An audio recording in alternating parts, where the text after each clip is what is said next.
Yo, yo, yo, what up, what up, what up? Peace, peace, peace. Let me let Stu Dog in here.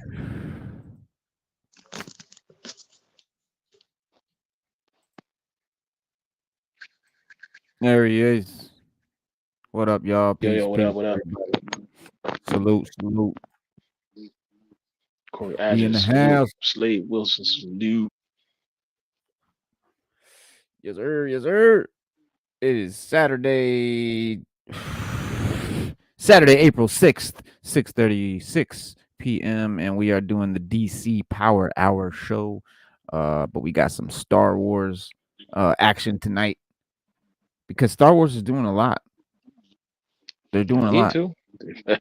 They better, Reno, and they need to, man. I mean, come on, man. It's been dismal. Yeah, they're doing a lot. I've been talking to a lot of casual Star Wars fans, like not the hardcore people like us, just casual people, right? People that watch it, but they ain't, you know, they ain't hardcore. And a lot of them have said the same thing the hardcore fans said. Like the last three movies didn't make sense. They didn't. The only spinoff they liked was Rogue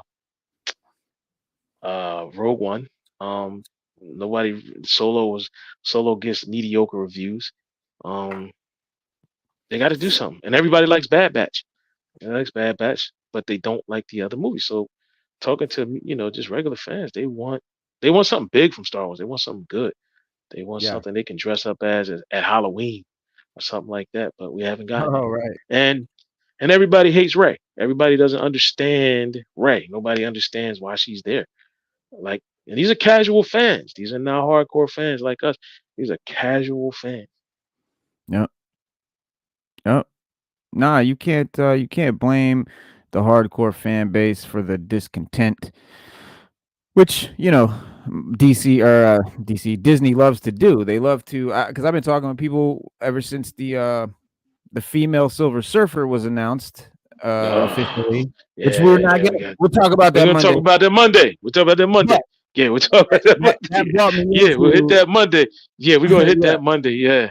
Yeah, you sent me that article, man. I was messed up over that, man. I was like, I had to lay down. Like I literally had to lay down because Disney also handles Star Wars, as you know, and so when I was talking with people about that, and I'm finding out that they really believe Disney has really pushed this narrative that if you're not a fan of their stuff, you're a misogynist, you're a sexist, you're a bigot. Period. That's why you don't like it. And I'm like, I'm getting hit back. You're a sexist. I'm a sexist. Wait a minute. I love the. First of all, we're gonna talk about Tales of the Empire tonight, which is about a female lead character, and I'm fucking excited. I'm super ecstatic. Ahsoka was phenomenal. We love female lead characters, just not when they're just shoehorned in for the sake of being a female lead character, and they just negate all storytelling for their to push their feminist movement and stuff. And it's like you guys are the ones with the sexist feminist issue, not us.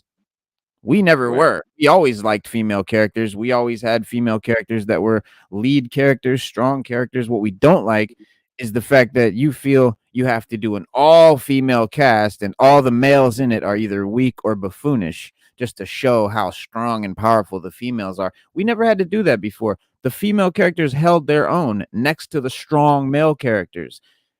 And I feel like you're doing a disservice to women by saying that you have to weaken the men just to make the women look good. That's just bullshit. It's utter bullshit. And it's a stupid agenda that's unnecessary because it was never needed. We never had that problem. So you're just doing this, and then so you can turn around. And then when we point out the fact that you've written drivel, you've given us utter crap, and you say, oh, he's sexist. Oh, he's sexist. It's a fucking frail excuse, and it's losing all of its all of its fucking gravitas, man, because people are fed up. Like you said, the non fans, the casual fans, the regular audience, they're like, nah, I don't dig it. You know, where's the action? Where's the adventure? Where's the fun? Where's the story? Where's the drama? Where's the, character build up? Where's anything? Because this is just a commercial for feminism. It's silly. Yeah, I've even had a guy that I work with. Always try to get him on because here to speak because he makes a good point and he sits in that demographic that we talk about, that casual fan. And he was saying how like he was showing his son, and he has a son and a daughter, I think, but he has two kids. And he was saying how he was showing them certain things from the 80s and the 90s. And he was saying like, like how some of the stuff they'll be like, oh dad, I like that. Or dad, I don't really like that. Or dad, why is this like this? But he said he noticed that the things that were really, really great, no matter how old it was, his kids liked it. And Yeah. the things that wasn't so great, no matter how old or young it was, his kids just didn't like it. Like they were like, nah, dad, it's all right, but you know, but like you just said, with adventure and action, he said the one thing that they always gravitated towards was that. It didn't matter Mhm. whether it was a lead, female or male, it was the action and the excitement that made it worth watching. Yeah, And because that's if what it's he good, it's says. good. Right. And that's what he says he likes. And that's what he said and he said his daughter, when he shows her like female leads and all that, she's like okay with it, but she likes to watch the males. Like she likes to watch like I mean, he was that's one showing thing. I mean, I'm not, right. He was but I'm showing not her. saying that the males are better. We're not saying that. I'm not saying the No, male we're not character saying is that. better. But what No, I'm no, no. saying is that you don't have to push that narrative or that agenda in order to get your point across. For the female Because character, the female fans, you don't need that. right, for the females, you don't need that. They just like good, strong characters. I've seen Mhm. females dress up as male characters in cosplay because Right, that's right. just what they like. And I've Yeah, I seen, mean, what I yeah, mean? It's just, not necessary. right. It's unnecessary. It's an unnecessary statement that's being made in lieu of quality writing, and that's the only issue, man. But let's chop up this. So here's a great example of a female-led, female lead, show that I'm excited about, just like Ahsoka, that I'm sure is going to be great, just like a show Ahsoka was. Um, and in fact, it's actually a character that was like Ahsoka's nemesis, and this is sort of a what do you call it? Like an origin story for the nemesis. Um, real quick before we show it, um, there's a lot to unpack because like I said, the main character becomes one of the main nemesis, is one of the main villains of Ahsoka. So it's a villain story. It's a villain prequel, which is always dope to me. It's a villain, like like a villain. What do you call it? Like a villain origin story about a villain, but seen from their perspective, and it looks phenomenal. I think the idea of a badass female lead character has always been appealing to me anyway. In fact, I'm writing a novel, and my three main characters, they're all female. Like you know what I mean? Like this is not like well written female leads to me. I think are avant. They're cool. Like it's extra dope. Like it's just a little cooler. It's just something cool about a female who's like a badass and she's doing her thing. Like we think that shit is cool when she's a badass that just happens to be a woman, not when when it's all about the fact that she's a woman. Like no, that's not appealing to anybody. But there's two sides to every story. Nothing is really ever black and white. Good versus evil, Jedi versus Empire. And the first series was called Star Wars Tales of the Jedi, and it was like one of my favorite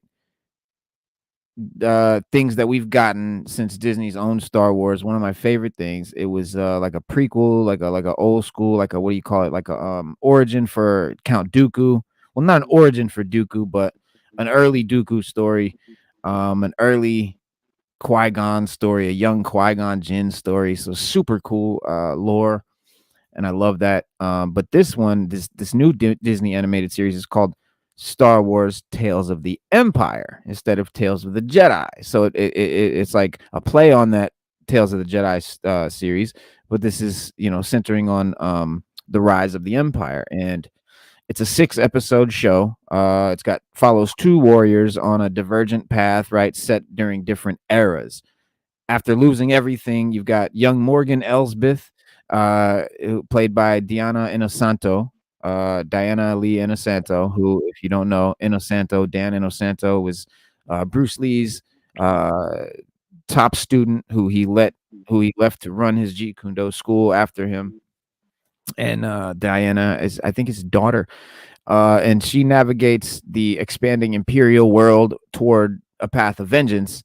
And the official synopsis, while former Jedi Barriss Offee, played by Meredith Salinger, does what she, must to survive a rapidly changing galaxy, and the choices that they make will define their destinies and their goals. And basically, it's like a dope A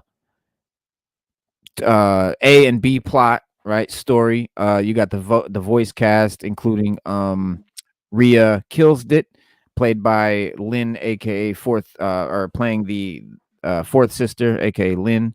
Wing T Chow playing Wing. Lars Mikkelsen playing Thrawn. Thrawn is back in this. A lot of people are excited.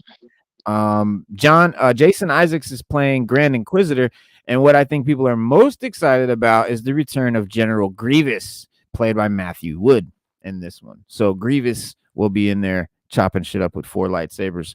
And the Ahsoka showrunner and Lucasfilm chief executive officer, now Dave Filoni, created the series and serves as the supervising director and executive producer. So no Kathleen Kennedy.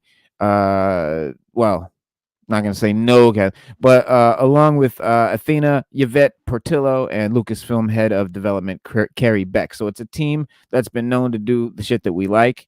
Filoni announced November 23rd that his partnership with Lucasfilm led to the CCO post, working directly with Lucasfilm president Kathleen Kennedy at the time to plan a future for the franchise. And we're going to talk about Kathleen Kennedy's firing in a moment. But Dave Filoni began his Star Wars career right alongside George Lucas, right? He's from the Lucas camp. He's not a new Disney guy, even though he is working for Disney Star Wars. That's why the stuff he puts out tends to not be that just garbage, right?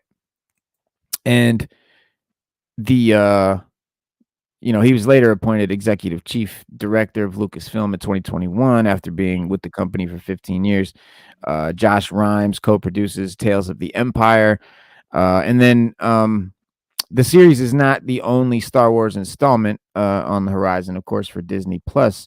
The highly anticipated, highly controversial, mega trash hit, The Acolyte, debuts on my birthday of all days, June 4th, on the streaming platform, with the Russian Doll creator Leslie Headland serving as the showrunner. Russian Doll is a show about a woman who's she's, I'm not gonna go look up Russian Doll, you'll see what we're about to deal with. Amanda Stenberg stars as Sith in training during the final days of the High Republic era, one of the most crap inventions that Star Wars has ever done. The High Republic era, it's total garbage, made up by people who don't understand Star Wars or the timeline or anything. It's just silly. But when the Republic and the Jedi are, peace, there's no wars, there's no Sith, there's nothing, just maybe some bounty hunters and some, gangsters and stuff to deal with. And the series is the furthest back prequel for the live action Star Wars franchise, taking place between the High Republic and the beginning of the prequel films. So there's not been a live action film this far back in the history of Star Wars. And I put quotes because this isn't even a history or a time period that I even consider canon, to be honest, bro. I really don't. It doesn't fit in anything. It doesn't make a lot of sense. It's got a lot of contradictions and stuff that just make it, unfit to be such. But let's real quick. Let's check out the trailer. I know you guys want to see that. We're gonna chop that up because I think it looks great. This one, not the Acolyte, because we're gonna talk about how the Acolyte is in a minute, but this show, Tales of the Empire. We're gonna watch this on the Star Wars channel, so you guys can check it out. Star Wars's YouTube channel, and we'll kind of go in and chop it up how we do. It starts off, you got the 3 Imperial cruisers coming in. Thrawn, he says,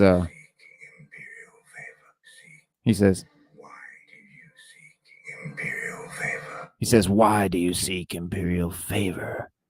Why do you want the Empire to like you? Why you want to be down with us? And she said, years ago, my people were all but destroyed. And this is the character who was in that Ahsoka. Or in the Mandalorian. She was in Ahsoka. She's the became the witch. That's some really good looking fire, by the way. I just want to say, CGI.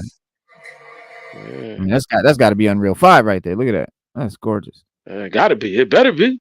That's where we at now. It's time to let Unreal 4 go. Oh, yeah. Yeah, look at that. Yeah, that's dope, bro. Yeah, and Disney got the money to buy it. Disney got the money to use that joint too. It's coming out on May the 4th. Yes, sir. That's May what the I'm 4th talking be about. with That's you. what I need in my life.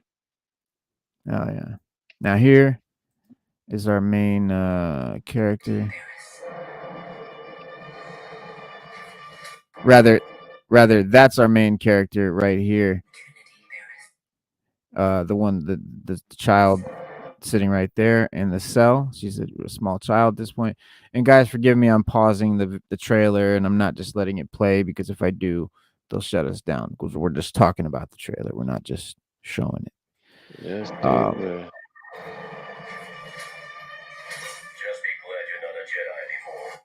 Just be glad you're not a Jedi anymore. She's this is her a little bit older.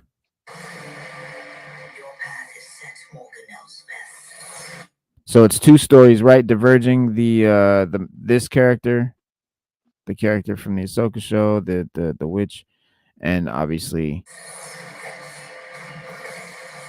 the green character. And we got our boy again, the Inquisitor, the main I like Inquisitor. the Inquisitor, man. Yeah, we need to know more about the Inquisitor. And not just from the comics. Like I read, like in the comics, I read a lot of comics about the Inquisitors and things that went down with them. Vader hated them. They never tell you that though anywhere else. They never tell you how much he hated the Inquisitors. Yeah, and how he punished them, and how he just straight abused them. He mentally and physically abused them every chance he got. But was not allowed to kill him. That's the part that I mean, he was the one sending them around. He was their main guy. He was the one telling them what to do and shit. Yeah, he was. But he hated them. He had a disdain, dislike for them. He didn't like them. And he would do stuff to them. Yeah, he would chop off their arms. He would stab them with, lightsabers, leave them in a lot of pain when he trained them. Cigarettes and shit. Bro, he did it all. You name it, he did it. Burn them with death sticks from the High Republic. Oh. Yeah, anything he could do, man. Anything he could do. They don't have death sticks from the High Republic. Or they. But the one thing they did. They're cigarettes. That they did do are they cigarettes? The one thing they did. No, you know what I'm talking about. The death sticks. You didn't catch that? The death sticks in High Republic. How they think they're cigarettes. They think you can smoke the death sticks. Nah. All right, backstory. Death sticks are a drug in Star Wars that is like a little vial of liquid that's injected, or whatever. And it's been featured in a bunch of the comics and stuff like that. Yes. The people who made the High Republic, they've done a bunch of novels. There's been a bunch of comics, bunch of shit, stories and shit. Now this new Acolyte movie, they refer to the death sticks as if they're cigarettes. They talk about leaning back and lighting up a death stick, smoking one and shit like that, because they assumed, hearing it in the movie, that a death stick was a cigarette. They assumed that. It's not. And they didn't do the research, and this is why I don't like them. This is why I don't like it. Shit like that. They have no. Not only did they not know, they didn't care to find out. So yeah, shit like that. But look at this scene here. This is that same Japanese inspired garden where with the pond and the bridge where Ahsoka or where Mandalorian and the character here fight with the Beskar spear.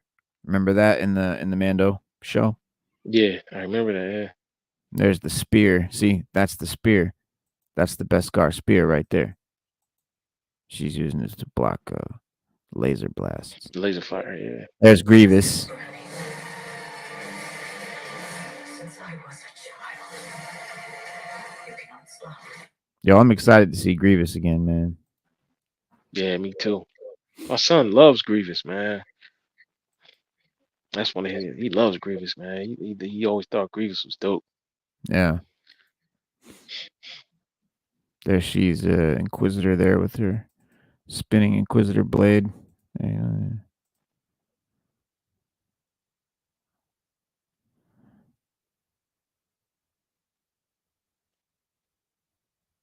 So they end up meeting, okay, she's got to fight for her right to party. Vader walks in. Wob, wob, wob, wob, wob, wob.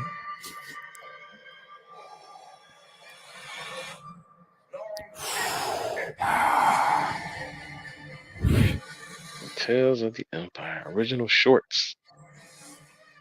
And you said it's only what, 6 episodes? Yeah, or 8? They're shorts. So you remember the original there is Tales of the Jedi. That was the first season. Right. So now it's Tales of the Empire shorts. That's a dope idea, Reno. I mean, we already got that. We already got the Jedi. We might as well get the Empire. See what's going on. Yeah, that's dope. Yeah, it looks I great. can live with that. And two female leads. So if we're misogynists and we're sexist, why are we excited about a show with 2 female leads? Maybe because we're not sexist. Maybe because we're not misogynist. Is that could be. It does make a lot of sense. But fans lost their fucking minds when General Grievous was what do you call it, was announced and shit. But he made it, he's from the 2003 animated series where he first appeared actually in the Clone Wars before he was in the movie Revenge of the Sith. General Grievous is a Kalish cyborg known as a master strategist and expert in combat of the Jedi ways, wielding 4 lightsabers. And he also serves as a loyal servant to Dooku, Count Dooku. Along with the infamous General Grievous, you had the Tales of the Empire show is also going to have the Night Sister Morgan Elsbeth and Ahsoka and who we met, played by Diana Lee Inosanto, and then the former Jedi Barriss O'Fee, and we'll also get to see Thrawn and Fourth Sister and Grand Inquisitor and Vader and all kinds of great characters are going to be in the show. But fans have responded to the appearance of Grievous with excitement in the comment section of the YouTube trailer for the show. Grievous was like the big draw, I guess. This is what a lot of people were more excited about. So pretty cool. Thrawn, Grievous was grossly underused in the prequel trilogies, and we wanted to know more about him. Just like we wanted to know more about Darth Maul. It's just something that we wanted. Ventress was another one. Just an underused character that we want to know more about and look and dive deeper into. Yeah, absolutely. And we're before Star Wars started making TV shows, the morality of the saga as a whole was very cut and dry. The rebellion was good, the Empire was bad. And in the original trilogy and the prequel trilogy, we saw the fall and the rise of the Empire, but the finer points of the regime outside of the nondescript, evilness were really explored. And once Star Wars shows like The Mandalorian and Andor came out, we finally got a more complete image of just how a new galactic authority, operates, how the Empire exists, and the logistics and everything. And in this new series, Tales of the Empire, Dave Filoni is definitely going to dive deep into two of the most fascinating women in Star Wars shows, right? And it's a series of sorts, right? It's a mini series, 6 episodes. Starts on May 4th, and it will shed some much needed light on the dark side and the complex ways of the Empire at its height, because it's not just so cut and dry where everyone in the Empire is just evil, right? They're not all Nazis, right? And even there were Nazis that weren't down with what Hitler was doing. There were Nazis that didn't agree with any of the shit that the Nazis were doing, right? So there's stories where the Empire, there's parts, there's Finn, right? Finn was a stormtrooper. So you have great characters that can come out of the Empire story. So everybody in the Empire is not just a mustache twirling villain. The but yeah, the series is a follow up to the previous short show, which was Tales of the Jedi, and that was like I said, it was dope. You had if you haven't seen it, I implore you to go back and check it out. Ahsoka Tano, Qui-Gon Jinn. But a lot like Tales of the Jedi, it shares its title with the Star Wars Legends property, right? And in this case, a 1997 short story collection called Tales of the Jedi. So Legends, Dave Filoni tries to bring Legends content, Legends lore into Star Wars as much as possible, and he does a lot of it. Speaking of Legends, Knights of the Old Republic video game remake is still in the works. We're going to talk about that in a minute. But this time around, or rather this show, Tales of the Empire is going to be dope. I think. Yeah. I agree. Now, like I said, Grievous with Grievous being in it. Oh, bro, that's dope. Yeah. And he also said the Emperor trained him in the ways of the Force. And I like to see that. I like to see how he got, because when he was, in the movie, he showed Obi-Wan like a bunch of lightsabers. He was like, "Yeah, I got a nice little collection right here, my man." He had more than he had 4 arms, but he had about 12 of them joints. So and he got him off Jedi. Dude he killed. Yeah. Yo, real talk. I ain't see you was in there, man. My bad. I killed pesky Jedi. Oh, he's got his Grievous voice on. Got his Grievous voice. What's going on, y'all? How y'all doing? What up? What up? Doing great, man. Get this camera right. Let me, what I'm saying. Yeah. There we go. And because we're talking about the new Tales of the Empire show that's coming out, and another thing about that show, or one of the characters in it, that I don't know if a lot of people really know a lot about, is Barriss Offee. She's the one, the green one, right? Where you just see her face, she's green. And after like 15 years now, Star Wars finally is explaining what happened to Barriss Offee after her fall to the dark side. Because she was a Jedi at one point. She was a Padawan. But after the new trailer here that we just watched for Tales of the Empire and stuff, we can see, and we see her fall or her completion into the dark side. And in Star Wars: The Clone Wars, she was a fellow Padawan with Ahsoka. Her and Ahsoka were Padawans together, friends. And despite their friendship, though, Barriss framed Ahsoka for bombing the Jedi, and the Jedi believed her.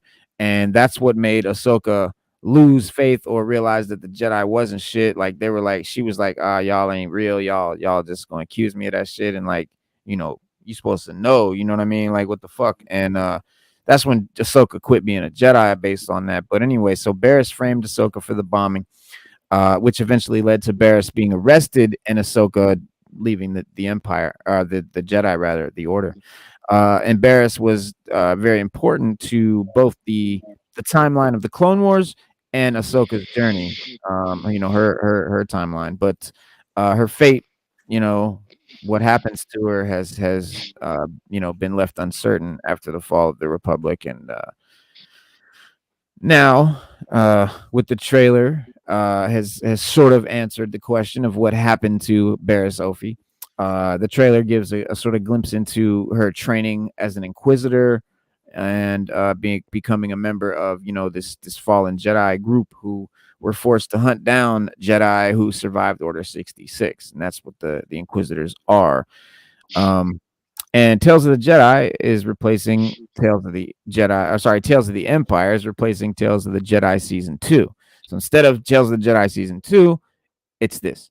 And the new show will likely follow the same format, right? Featuring two main characters, like the other Tales of the Jedi had two main characters, and Barriss Offee training as an Inquisitor, and then Morgan Elsbeth being associated with the Empire, both being explored, and together they would give a greater look into the inner workings of the Empire, than anything we've really seen so far in Star Wars. We never really see, the inner workings of the Empire until, things like the Acolyte and shit like that.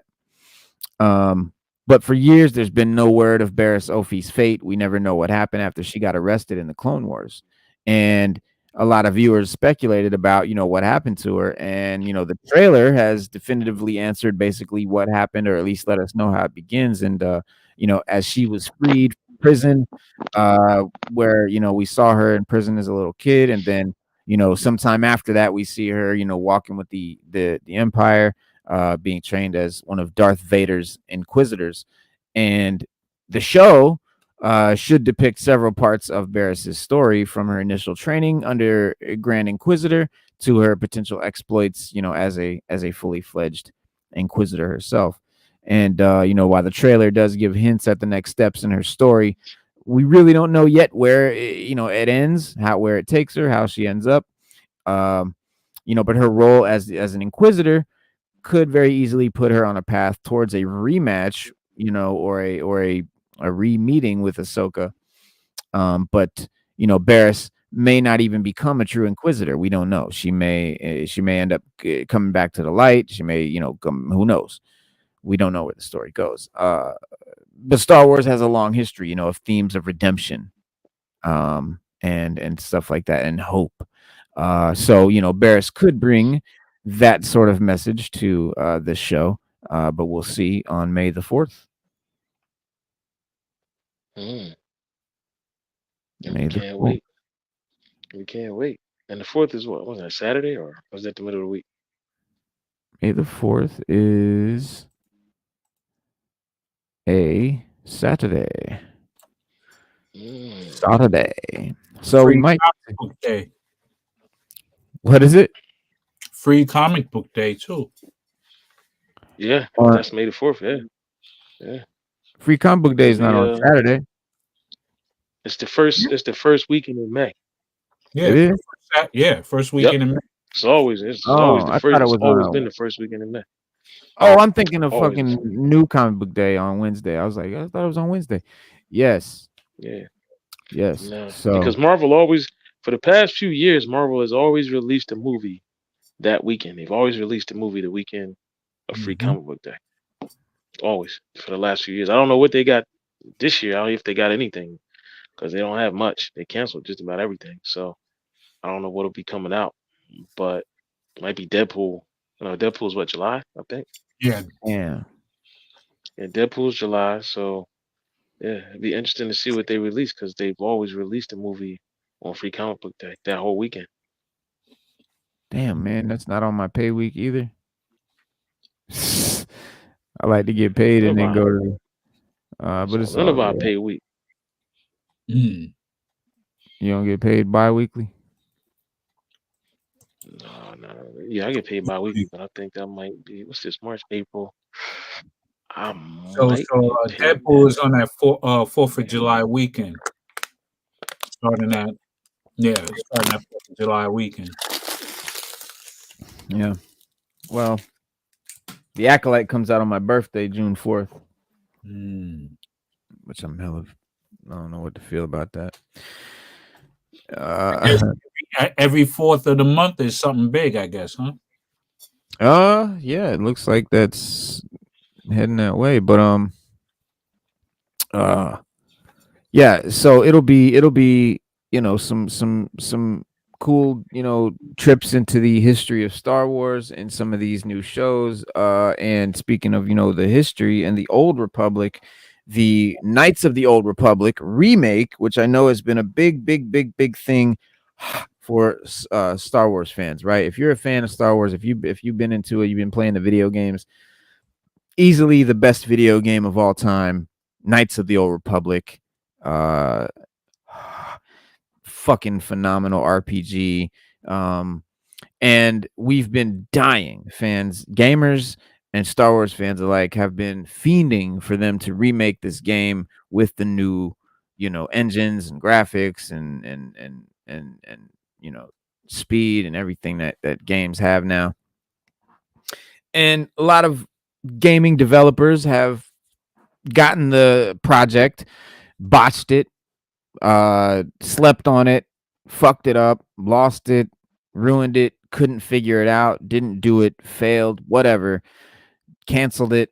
And so as many times as it's come and gone, we've kind of just been like, and this last time we were like, okay, yeah, they're not doing it. Will they, won't they? It's definitely been a roller coaster of emotions trying to figure it out, along for this long awaited game. It's a remake, yes, but one of the best games. And this is something that a remake makes sense because we don't want them to change it. We just want them to update the graphics, just make it look and run fucking beautifully. And 6 years on, we have a new comment from Saber Interactive's CEO confirming that the project is still alive and well. Yes, ladies and gentlemen, they are still doing this. We thought it was done. We thought it was not happening. We were told it was kaput.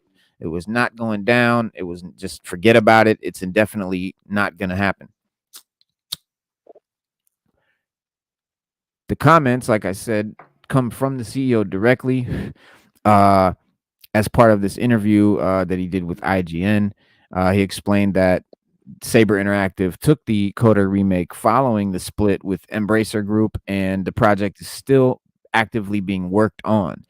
And Karch, the guy named Matthew Karch, the CEO, didn't really offer a lot else besides, wanting to reassure fans that the game is being worked on and that Saber fully intends to exceed consumer expectations with this remake.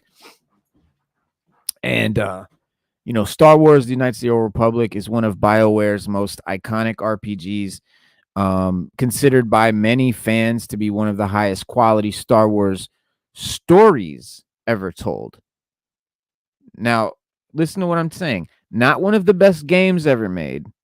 One of the best Star Wars stories ever told. So it ain't the game, is the story. Maybe you've heard of Darth Revan. He comes from this game, right? Without this game, there's no Darth Revan. There's really no Old Republic Legends novels. I mean, this game gives us so much in the terms of lore for Star Wars, man. It basically made me a super mega fan of Star Wars. Like, I grew up as a kid, with the movies and stuff like that, and I loved it. And I had some of the toys. Like, I love Star Wars. Yeah, I love Star Wars.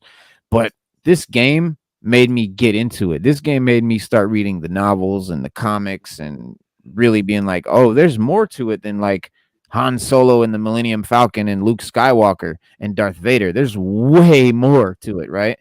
There's way more than the Death Star. There's more than Yoda. There's way more to it. And like so much more that it's daunting. But anyway, it's awesome. But unfortunately, as we alluded to earlier, it's in development, has been a tumultuous, development to say the least. But the project, originally began at Aspire and was paused indefinitely after 3 years of development. So we're 3 years in. We're thinking, oh man, they're making progress. 3 years in, they fucking cancel it. And then the project is resumed at Saber Interactive, but nobody was really sure of, what happened at this point, because Saber split from Embracer Group. and that was their big, company, and but so people thought maybe, that's the end of things, and because again, this is something that's, just been on a roller coaster. So hearing the CEO say this is really big news. It's really, really, really good news. So hell yeah to that.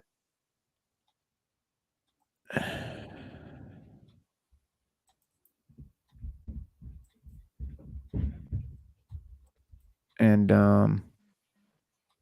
let me see.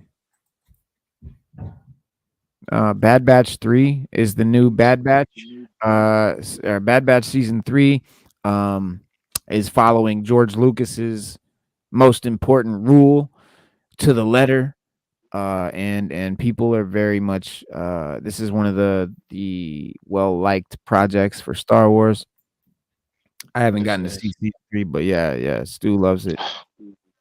Bruh, you missing out. You really, really missing out. Yeah, I haven't got to season 3 yet. Yeah. Can't wait. It is. I will agree. It is one of the best projects they've put out for Star Wars because it sticks to the canon.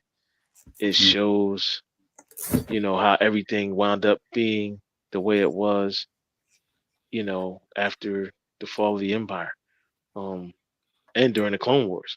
So it just all the politics are there, everything is there. But it's with more excitement.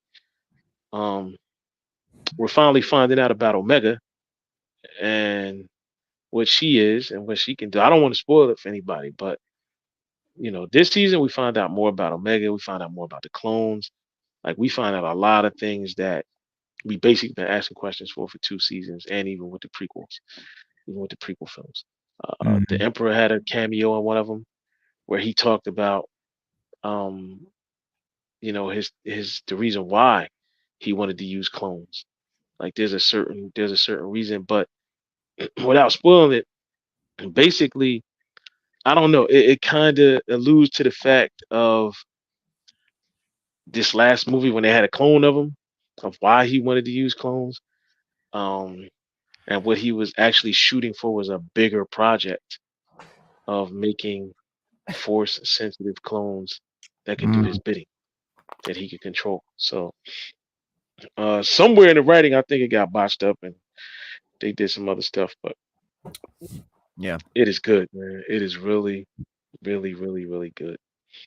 Yeah, it's and it's definitely, like you said, man, following the canon, and it's following one of George Lucas's most important storytelling rules, and it's a group of rogue clones, okay, that were considered a bad batch of clones because they weren't, identical to the other clones. They had, issues, whatever, emotional problems, intelligence problems, whatever, behavioral issues, whatever. One's too big, one's too skinny, whatever. But so they're mostly I found that in this season they call them 99s. So basically they are, as clones, they were trying to make an advanced clone. They are that clone, but the problem is that they didn't fit the model. So like there's things that those 5 clones were like a batch that was made, and then they took the mistakes from that and then weeded out more DNA or added different DNA in order to make them even better. And those are the clone troopers you see. So like the 5 Bad Batch ones, they are the one thing that they have advantage of over the other clones is that they learn faster and they're more efficient at fighting than the other clones. So they were trying to make more of them like that, but they just couldn't do it. The clones are efficient at fighting, but not as efficient as those 5. So they're not. But those 5 are also they are rejects. They're rejects because but the Emperor wanted clones he could control. But are they rejects of the regular clones? Yes, because their DNA is different. In this Bad Batch 3, there are other clones like them, but they have female ones that are cloned, but they don't look like Jango. So they were still using Jango's DNA to make other clones. And in one episode, the girl was testing, like she was taking DNA samples from all the clones. Because what they were finding out is as they kept cloning them, they kept branching off into more like things just were different. Like they were evolving, and they were looking for it, and certain ones would be or could be force sensitive, and that's what they were trying to weed out. They were trying to see how many we could make before we got ones that were special. That's why these are 99s, because they're like the 99th batch, and in that 99th batch, these guys came in. So Omega's part of that batch too. They don't tell you that. They don't tell you Omega is part of that batch until you watch the show. Yeah. But I didn't even know that she was part of their batch. I Yeah. never knew that, and she looks different than all of them. So that batch of clones, they just came out different. So they know every so many clones comes out different, and then they're cloning animals. They're cloning like different things to try to see what they can get out of these different batches of clones that come out. It's deep. You got to watch it. Yeah. But it explains a lot, and it also explains why after the Clone Wars they stopped using clones. It also explains why they did that too. Yeah. Yeah. Yeah, and they started using stormtroopers, which were just, you know, enlisted people like you had like Finn and stuff like that. Could be anybody. But the Bad Batch, this group is being hunted by you know, by Palpatine because of one of their own, Omega, the little female one, is crucial to the success of Project, you know, Necromancer. And what is becoming clear though is that the narrative, you know, of Star Wars: The Bad Batch Season 3 is mirroring another recent tale. Because when making the prequel trilogy, George Lucas famously stated that he viewed Star Wars like poetry. He believed that things in Star Wars should rhyme thematically and also in narrative terms. And that's what The Bad Batch Season 3 seems to be doing with The Mandalorian. The return of Asajj Ventress builds on an already existing rhyme scheme between Omega and the iconic Grogu. Right, you've got because Ventress, came from the Nightsisters of Dathomir. She's came out of Count Dooku's apprentice during the Clone Wars. She betrayed by her master, sought revenge, formed a surprising alliance with Jedi Master Quinlan Vos at one point, and Asajj has reinvented herself as a bounty hunter and survived into the dark times of the Empire's reign. Is in some really cool stories, but the adventure she made her, you know, her return into in Star Wars: The Bad Batch Season 3. She comes in Episode 9, and she quickly becomes Omega's impromptu teacher in the ways of the Force, right? Because Omega is one of these Force-sensitive clones in the Bad Batch, and you know, in revealing to the Bad Batch that the term M count, which the Empire is using to describe Omega, means midichlorian count. So that they're going with the old midichlorian thing. And Ventress lets the group know that Omega could be Force sensitive. And Ventress then tries to train Omega in the ways of the Force, and, you know, tactically implies that she might indeed be powerful in the Force. And, you know, after Ventress leaves, she also hints that Omega might need to be trained further and possibly even come with her to do that, very much paralleling the way that Grogu, a highly Force sensitive, needed to leave Din Djarin in The Mandalorian with Luke in order to pursue his training with Luke Skywalker, right?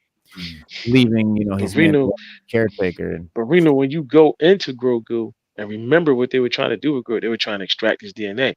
Yeah. You watch Bad Batch 3, they explain why.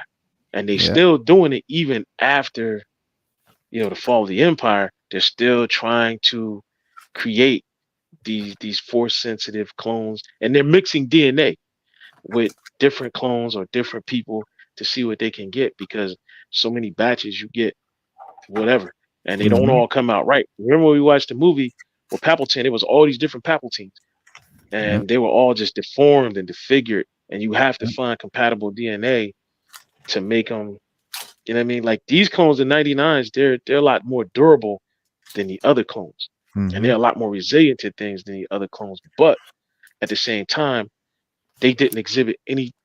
Omega was the only one that exhibited skills with it. She was Force sensitive. The rest of them, they were everything they wanted, but they just didn't have the force. Well, you gotta remember why they're doing all this cloning and why they were trying to clone Grogu and what the end goal for all this cloning really is. You know, Omega and Grogu definitely have these established parallels, but they do go further in the ways that they rhyme, you know, in the ways that we've mentioned. And in fact, you know, they both are necessary they may be necessary for the Emperor specifically to cheat death, which is the main goal, right? That's the whole end game. Why they're doing all this cloning is so the Emperor can learn, it can figure out how to cheat death, and because that's Palpatine's whole goal. That's why that's his Sith goal, right? All Siths have a main goal, what they're trying to accomplish. His goal is immortality that was passed down to him from his master. And you know,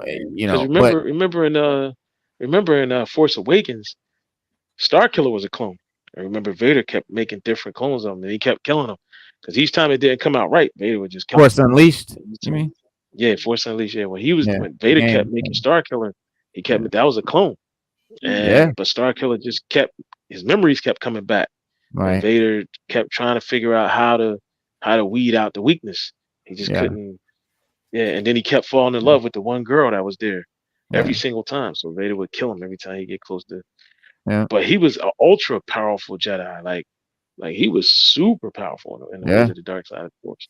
Yeah, I mean, you know, Darth Plagueis was the one that, you know, because remember Palpatine was telling Anakin about, you know, Darth Plagueis, who, you know, was learning to cheat death, and that's how he got Anakin to come over to him, because he made him think he could, you know, cheat death to save Padme and save Padme and maybe even his mom and stuff. So, but you know, Palpatine was just, you know, using that as a means to an end. But the two stories, the two, you know, the Bad Batch and Mando and stuff, they're not an exact match. You have some differences, like Grogu is definitely like a natural source of midichlorians, and then Omega is, you know, a unique clone whose blood can sustain their, you know, injection, you know, of midichlorians. But both seem to be, you know, crucial to the Empire's attempts to create force sensitive clones, which allows Palpatine to transfer his consciousness into the clone. That's why he needs a force sensitive clone.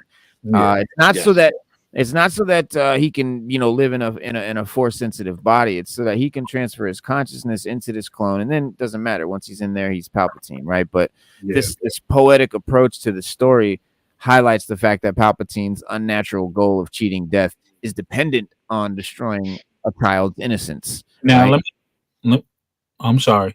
Let me ask you a question then. Since we know that about Palpatine, was when they butchered the story, I guess, Rey is supposed to be a Palpatine clone, force sensitive, controlling. That's why they said she was a daughter. She was Palpatine's daughter or something, or his granddaughter. Either his daughter or his granddaughter. He supposedly did like some force. Dude, this is really crap. I'm not even. This is not even fucking canon. But we're just gonna. I'm gonna entertain raw talk here. But the force. He used a force immaculate conception to impregnate her mom without actually having sex with her. Like, use the force to impregnate her or some shit, and then it's like, remember they tried to say that with Anakin in their trilogy movies when that's what they're implying, right? Yeah, that's like, who was the boy's father? And the mother was like, well, he just came to be. And you're like, all right, but that still don't tell us who his dad was. You know what I mean? And so they're implying that Palpatine even, like, maybe it was Anakin's father on some shit. Like, it's wow. Okay. It's fucking lame. But since the beginning, George Lucas has based a lot of his decisions for Star Wars story on a lot of that mythology. And, you know, something very prominent in mythology is the same concepts, you know, showing up in different places over time, rhyming in a way. Like, that rhyme is when, what he means by rhyming is, like, in a poem, you know, the words, you know, sound one way, and then they rhyme, and then they end in one sound, and then they repeat later in that same sound, right? That's considered a rhyme when that sound of the word repeats later down the line. And so that's what he wants his stuff to do is rhyme in that way, like something here sort of will repeat later down the line. And since then, Star Wars has always rhymed, countless of times, and newer projects after Lucas have all tried to, sort of adhere to, not all of them, but the ones that were dope were trying to adhere to that standard. And from the sequel trilogy, right, to the live action shows, right, Mandalorian and the good, Andor and the good ones, and even the newer animated shows, Bad Batch, Tales of the Jedi, all of that good shit is all doing their thing to mirror that rhyming scheme. And the dopest thing though is what this reveals about the nature of Star Wars, the Star Wars saga as a whole, right? The universe just keeps on growing, and we're now to the point where Star Wars stories produced since the Disney purchase are rhyming with other Disney era stories and coming back from, even from legends in some cases, in the original trilogy and stuff. And it's been fascinating to see these inherently referential pieces of storytelling take on a life of their own as the Star Wars universe, gets bigger and bigger, and of course rhymes more and more, and grows exponentially. I mean, Star Wars has told basically the same story several times. That's in a different way. Return of the Jedi did A New Hope's Death Star again in a way. Anakin's journey begins like Luke's journey begins in a way. You have, Anakin saves the day in episode 1, just like Luke did in episode 4. It's all repetition. Anakin lost his hand against Dooku, like Luke lost his hand against Vader. Yeah. Force Awakens comes back and does a new Hope's R2D2 plot with BB-8. Same fucking thing. And Rey's origin story is again another repeat of Luke and Anakin's, and Han Solo's death was the sequel's version of Obi-Wan's death, although poorly written and stupidly done. But they tried. And The Force Awakens had Star Wars' third Death Star, which stupid again. But again, it's them trying to rhyme. But The Last Jedi's throne room repeats the Return of the Jedi, right? Very same set kind of thing. And then Kylo Ren's redemption and death was exactly like Vader's redemption and then death in the end. And they tried, again, to just mirror that, albeit poorly. Like Nas said, ain't nothing new under the sun. It's only how it's done. Right. Yeah. Cool.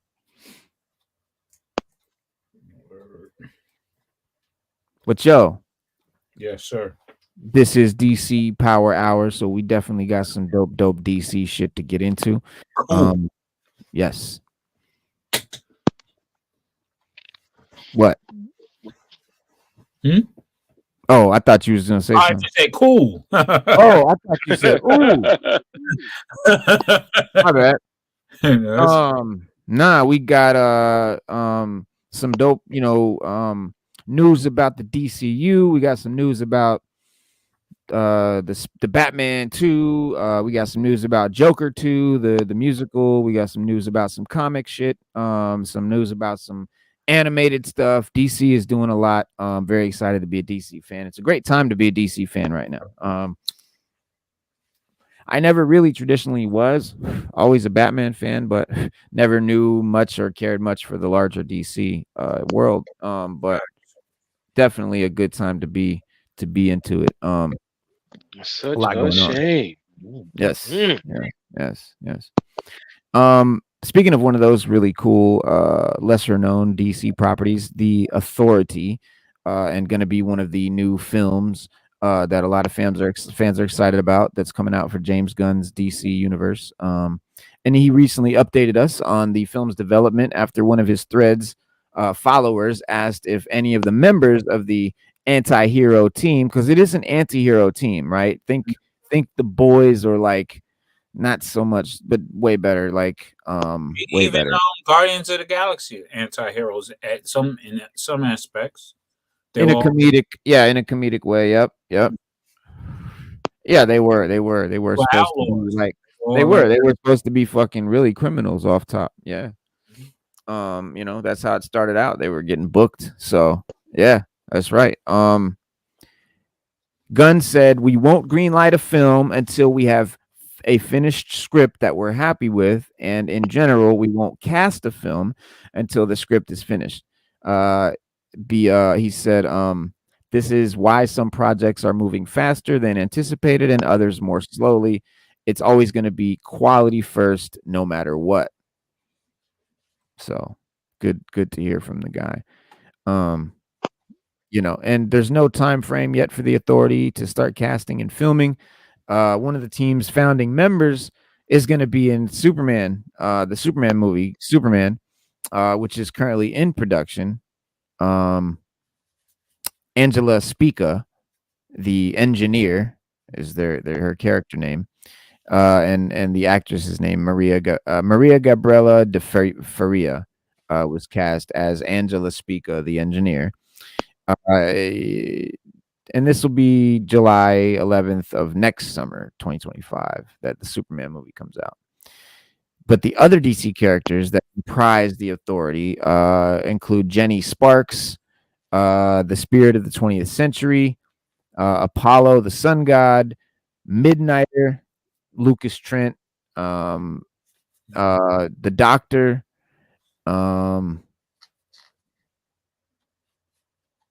Jack Hawksmoor, and Swift. Swift, Midnighter. Yeah, Midnighter's dope. He's coming here. All right. That's what's up. Let me know if you need some. Gunn previously explained on social media that the Authority, let me know. The Authority is one of the passion projects, right? Saying this is a big movie, and I don't know how many of you are familiar with the Authority. So think again, yes, very good call out there, Raw Talk. Guardians of the Galaxy is a perfect example because it's James Gunn again doing a team that are of characters that most people don't know about, and it's gonna end up being one of your favorite teams. You know, but I think we know that this team can be taken more serious. Guardians was good, but it had a comedic twist. The Authority is more like Suicide Squad on steroids. So like when they created the Authority back in like 99, 2000, it was to the whole in the DC universe. So let's just say Earth 1. In Earth 1, DC universe, the Authority gets the job done by all means necessary. So if they got to kill, they're going to kill. But if they got to not kill, they don't kill. But they're very extreme, and they're recruited for that aspect to be as extreme as they can to accomplish the mission, no matter what goes down. So if one of them has to die, they accomplish, oh, you're gonna die. But unlike Suicide Squad, where they're forced to do it, these guys do it willingly. They're like, no, that's their attitude, and they portray it in the way they present themselves to the DC universe. There was a cartoon, Superman versus the Authority, that they put out. That was to show you how extreme they were and how far they'll take it in order to prove their point. The comic was dope. I have a couple issues, but I gotta dig them out. But it was so long ago, man. It didn't. I mean, it was okay, but it didn't really, take off like it should. I mean, like they should have. But it is canon and it is in the DC universe. Them making a movie is making me excited because Suicide Squad has a cult following, and when we watch Suicide Squad, it's like watching Guardians of the Galaxy, but just in a different tone. The Authority would be more of a serious tone movie if he does it that way. If he does it it'd be more of a serious tone with those, heroes, those anti-heroes, and those are true anti-heroes. They're not villains that we made. Like we lost Harley Quinn, and now we got Punchline. We had to get Punchline because Harley Quinn's an anti-hero now. So was like he said the Authority is a very different kind of superhero story. They are basically good intention, but they think the world is completely broken, and the only way to fix it is to take things into their own hands, whether that means killing people, destroying heads of state, changing governments, whatever they do to make the world, by any means to necessary. make the world They go better. by any means necessary. And we'll see how that journey goes for them. But as I said earlier, there's morally gray characters, of which these are. End quote. I wish the authority existed. But that's the controversy. Yeah. What you say, Russell? No, I'm sorry, Walter. That was. I wish we had the authority now because we really need them. Word. Real life. Make the world better. Yeah. Word. Yeah. Yeah. But it is a dope concept if you can read the books. If you can get the books, if you can get your hands on the books, trade paperbacks, they're dope to read. I think there's like a volume 1, a volume 2, a volume 3, and all that. But like I said, they basically go over the fact that they will do anything. To get it done. Yeah. The architects. And then like Reno said with the engineer, right, it doesn't matter. Yeah. And like Reno said with the gray areas, that's the controversy in the group. Because sometimes some of them be like, look, man, we ain't really got to kill this Joker. We didn't beat him down. We didn't do whatever we had to do. Let's just roll. He ain't doing nothing else. And then one of them might be like, nah, he got to die. And then, like, well, let's just make sure. And then, if they meet up, and here's what I think that DC wanted to do, to have them show up. And then anytime that conflicted with, let's say, Batman or Superman or Wonder Woman, then that's where you could draw the contrast and have them go against, a Justice League member or the Justice League, period. Yeah. The Authority was born from an unlikely source. It says the Authority was not always a DC team. That's right, because it was part of Jim Lee's Wildstorm. In fact, they weren't even always the Authority. Originally, the Authority hailed from indie comics powerhouse Image Comics. They were part of Stormwatch, which in turn was published by Jim Lee's Wildstorm Productions. The team was basically S.H.I.E.L.D., but with superheroes instead of spies. The Authority was born out of an intercompany crossover of all things. Wildcats Aliens was a Wildstorm Dark Horse crossover, then pit the two properties against each other. However, before that happened, the Xenomorphs attacked the Stormwatch space station and killed most of the team's members. The Authority pioneered the comics of the 2000s for better and for worse. So yeah, they're talking about. This is the Authority launched after Jim Lee had sold Wildstorm to DC. Written by Warren Ellis with Brian Hitch, the book made a huge splash. It built off the widescreen action of Grant Morrison's JLA, presenting a larger-than-life, big-concept superheroes with an edge that DC's heroes didn't have. The book became a brilliant guilty pleasure comic book, something that would compound when the next creative team took over. With writer Mark Millar and artist Frank Quintley came on the books after the first year, knocked it into the stratosphere. Millar's edgy, irreverent style made the book a hit, and it was a perfect comic for the burgeoning edgelord sensibilities that were taking over the comics in 2001. Edgelord. Ironically, the Authority became the blueprint for Marvel books throughout the 2000s as the publisher snatched up Millar and So Marvel snatched up Mark Millar and artist Frank Quitely as quickly as possible. Millar became a chief architect of Marvel, and Quitely joined up with longtime collaborator and friend Grant Morrison for New X-Men, which phenomenal.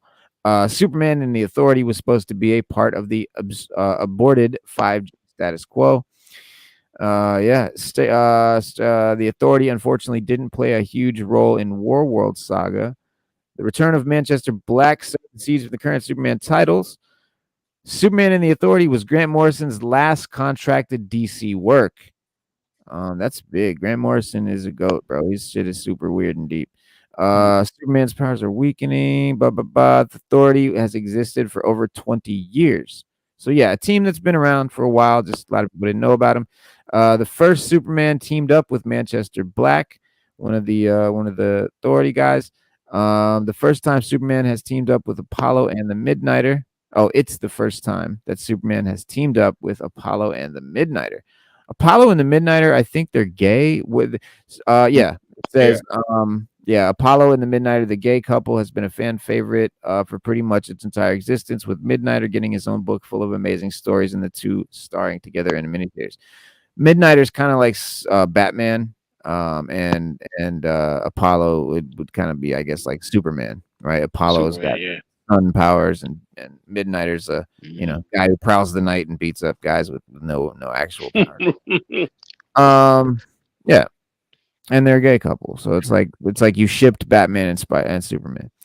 Enchantress fills the doctor roles in the Authority. Enchantress fills the doctor's role in the Authority, right? Right. She's the doctor. Natasha Irons fills the role of the engineer. So this is the engineer. John Henry Irons' daughter. Yep, Steele's daughter.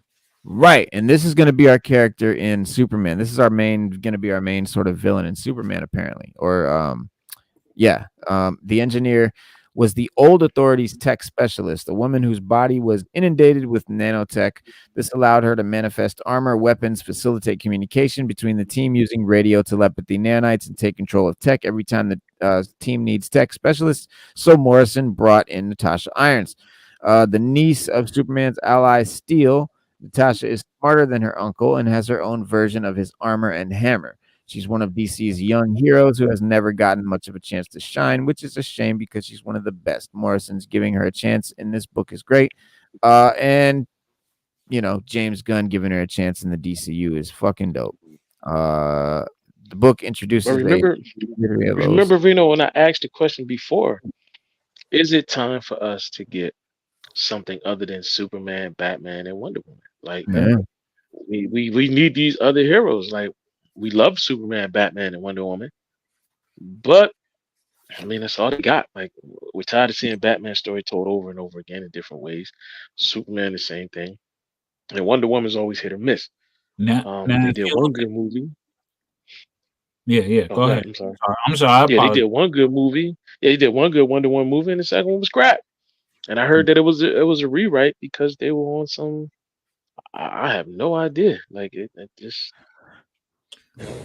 Now that buff female character you see in that the one that looks like she's from Overwatch. Yeah, I was getting ready to say that. Yep, she looked just like Overwatch. I forget the name. But yeah, man. I don't know. It's time for different heroes, and what set it off was the boys. Yeah, that showed that people want. Well, really, Watchmen set it off, I think. Yeah, well, Watchmen. Yeah, Watchmen. Watchmen was excellent. Watchmen was excellent. It was done really, really great. People want more than just your regulars. Yeah. And there's a rumor of them making a Watchmen 2. I don't think we need it, but still. That's going to be interesting. Well, speaking of, there's a Batman part 2. Obviously, the Batman part 2 is coming out, and we now just found out that the Batman 2 is going to be a 2-part movie. So the Batman is going to be the Batman part 2, part 1, and the Batman part 2, part 2. Yes. Batman part 1 will hit theaters on October 2nd, 2026, and the Batman part 2, part 2 will bow on April 2nd, 2027. So about a year apart. Well, not quite. Warner Brothers Pictures and DC Studios are firmly committed to the Matt Reeves and the Batman saga, right? It's part of a well, this is what James Gunn said. He said we are firmly committed to Matt Reeves and the Batman saga. So if you're like worried about my new Batman stuff and my new DCU stuff, don't, because that's part of Elseworlds. It's a separate thing. We're not fucking with it. It's still going and going strong, and we're going to put everything behind it. So good news. And also James Gunn said that Matt felt that it was best for the Batman Part 2 to be split into 2 parts. We agreed that this was the right move for his vision of the film to be fully realized. And that's dope, because that's, that shows that they're behind him and his vision, right? They're willing to story to tell, obviously. Yeah. I mean, it's got to be a lengthy story. Yeah. But also Doom. But remember, Doom was a success as a 2-part movie. And remember, we talked about Doom and how difficult it is to present that without making the movie extra long. And the longer that movie is, the better we can understand it. So Yeah, this Dune might be needs the to case with be. this here. Yeah. Yeah. Well, And then, in this statement, sorry, Mhm. Roth, go ahead. No, go ahead, bro. Go No, ahead. go No, ahead, please. let's go. No, you. Go ahead. With the 2-part, you think about it. He's got the penguin thing going on. That's a Mhm. TV show. So you want to build that world and engulf your audience in that world Yep. so they can digest the penguin in between or what have you. You know what I'm saying? And Mhm. then jump on back onto the Batman. And Yeah. I mean, it's genius in a way, the way they're doing Oh, it. yeah. Hell yeah.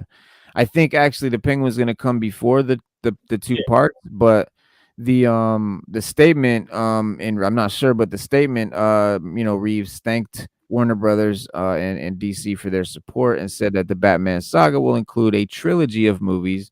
The Batman Part 2 should still be viewed as one picture. So he still plans a third, a Batman Part 3, which may have a Part 1 and 2, right? Now the thing is, he said I consider the Batman Part 2 to be one movie. While finishing the script, I couldn't bring myself to cut anything out. All the characters included in the events of the film were too important. He also revealed that the movie takes place over a timeline of 20 years in Gotham, with the Batman Part 3 will take place 2 decades after the Batman Part 2. Okay. So I'm looking at Part 3 maybe be some sort of like old man Batman, like old like Dark the Frank Miller. Yeah, right, the Frank Miller type shit. So, I didn't, I or think Doom. Or just yeah. Doom. Could be just Doom. Doom?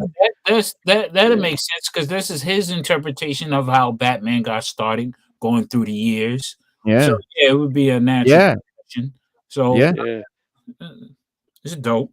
because Part 1 starts like right away.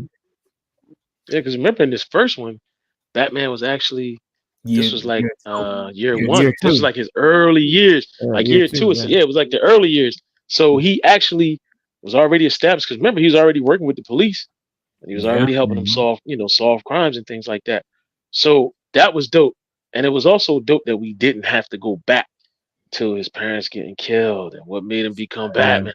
Like he was already established, and you can see how early. The one thing I noticed because I'm a Batman fan, what I like is how raw and rudimentary his tech was. Like Batmobile, the Batmobile wasn't perfect, but it worked. He rode a motorcycle like most of the time to get around Gotham. Right. And he built it. And then you got to think when he jumped off the roof of the police station, how he made his suit into one of those flight suits because, he didn't take the time to invent anything better at the time or that could suit his needs. And you saw that when he tried to make the landing, he couldn't. He was coming in. He had nothing to slow him down. Nothing. Yeah. He couldn't do anything. He had to use a parachute, and that didn't even do it because he came in so fast. Batman's tech is made to utilize or to be efficient inside of a city dwelling. So, like, if he flies and he comes down, he needs to be able to land and then put it away and walk off or disappear in an instant. It showed how sloppily his tech was, and he's just working on it and building it to make it better. Even the location, the grappling hook, even the location of the Batcave. Look where it was, and think he was still in the city. He was living in the city. He had a little apartment, and he had the clock tower, which is canon inside of any Batman stories you read. Like his early years, he was based mostly in Gotham, but check this out, y'all. He couldn't have to be compromised. Yeah, check this out, y'all. Fucking all this shit about who's gonna be the main villain, and all these rumors and stuff that we've heard about the Superman movie, and how Luthor was gonna be, a young, guy that's like not really involved or not really the main bad guy or whatever. Right. Apparently, none of that was true. Apparently, according to James Gunn, now this is coming to us fresh off the presses. He said the primary protagonist of Superman is shockingly Superman. The main villain of Superman is shockingly Lex Luthor. I don't know where all the other stuff is coming from. That is something other than this. There are so many stories coming out every day. It's difficult to deal with, and every time I strike something down, I'm giving it attention. So I'll say it again: don't believe anything unless you've seen it here. And why would you want to know everything before the movie comes out anyway? The cast of Superman features David Corn Sweat, Rachel as Superman, and then Lex Luthor as Nicholas Hoult. Now, there are going to be a bunch of characters in the movie. Obviously, Skylar Grisondo is going to be just Jimmy Olstrin. Sarah Centeno is Eve Tessmacher. Rachel Brosnahan is Lois Lane. You've got Nathan Fillion as Guy Gardner, the Green Lantern. Isabel Merced as Hawkgirl. Edie Gathegi as Mr. Terrific. Anthony Kerrigan as Metamorpho. And Maria Gabriella as the Engineer. Maria Gabriela Cafiera as the Engineer. Now, I just butchered that. But so the Engineer, Metamorpho, or whoever. So I guess the Engineer is not the villain, as we thought or were rumored to believe. And then there was this other rumor that Ultraman was going to be the main villain. The villain. That would make sense. He's from another dimension. He's from another Earth, so that wouldn't make sense. Yeah, that wouldn't make sense. You know, sometimes you got to call cap on old boy because he likes to throw you for a loop because he don't want nobody shit. He don't want to know his shit. You know what I'm saying? Yeah. He's an artist that want to be in peace and create and then wow you. He's never been a person that want to have give you everything or give you these clues. Yeah. No, you wait until my shit comes out. You watch it and enjoy it. You know what I'm saying? Because in this age, and that's real. Why not? I think he's just throwing people off the scent or whatever. He's just like, yo, just chill. Wait till the movie come out and then enjoy. You know what I mean? Yeah. Why not? Yeah, he's always been like that. Also, too, it's hard to keep a secret nowadays. Yeah, with social media and everything, and people leaking stuff and things like that. Spoilers are a big thing now. Back in the day, we didn't want to hear it. We didn't want to know. You can give us your preliminary plan and say we're going to do this, this, that, and this, and we were cool with it. Now it's like we need to know every little detail, and it's a big thing now. So he's just trying to keep the collateral damage down to a minimum as far as spoilers are concerned. Yeah, but like you said, raw talk. Yeah, it's crazy, but you know what movie's going to shock everybody and surprise everybody is that Planet of the Apes, because you haven't had really any major leaks and stuff like that. You know what I mean? Like it's not plastered everywhere. Maybe if you do some digging, yeah, but if you're not really digging for anything, you don't hear nothing about it really. I'm excited about Planet of the Apes, man. Like because we were supposed to get that movie before the pandemic. This movie now we're supposed to get before the pandemic, and we're just now getting.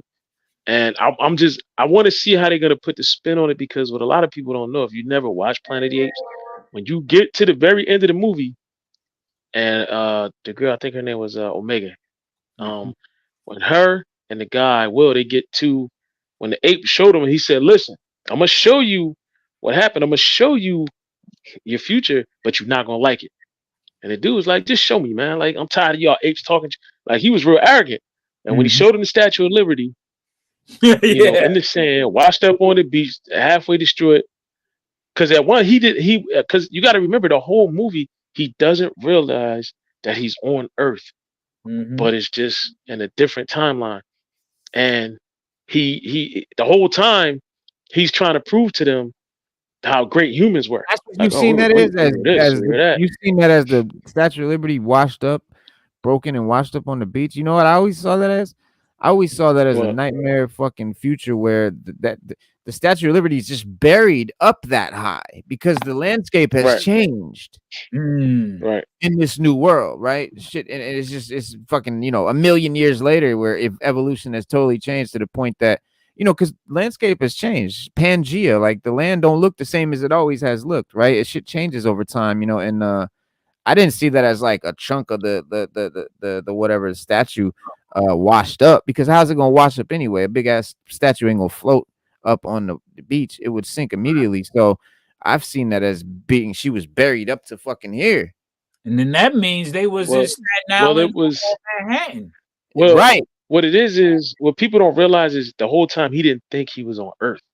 He thought he I was know somewhere that. else. Yeah, I know And that. then when he figured out that he was on Earth, Statue shows he that he's didn't. on He Earth, right? didn't. Regardless of The what. statue showed that he was on Earth, but what he also found out was that not only was he on Earth, but something happened, and he don't know what it was.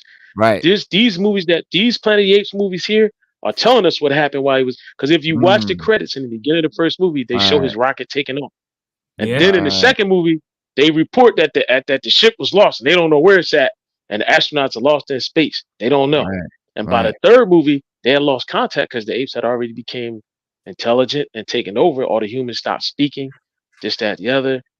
And now this next movie is the apes fully aware, fully taken over, and the humans are like livestock. Now, that's why the one girl can't talk or anything like that. They lost their ability. Like this movie explains everything that went on while they were in space. And now they come back. So hopefully we get another movie where they come back and they can explore that. Even though with Mark Wahlberg, that was like he got in the ship, went back, and then come to find out he was like, damn, it's still like this.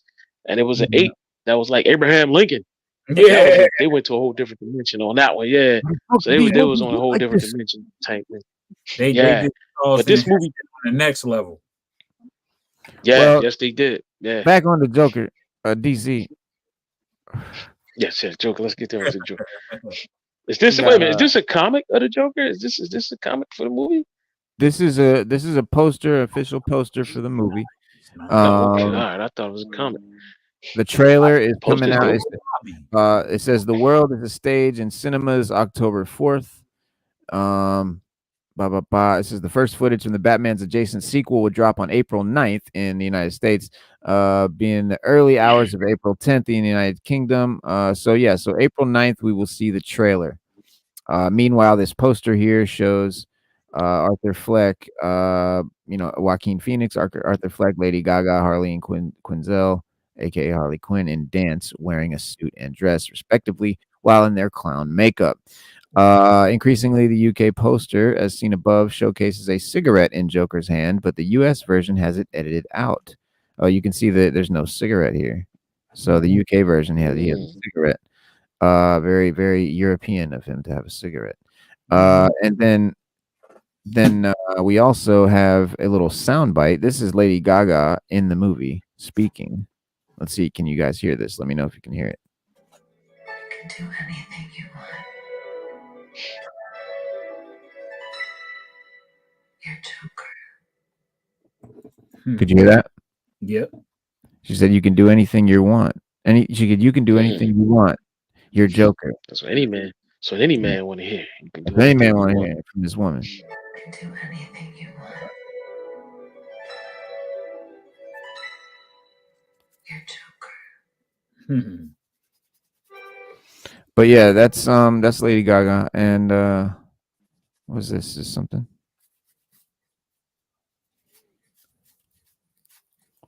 No, that's just the TikTok version.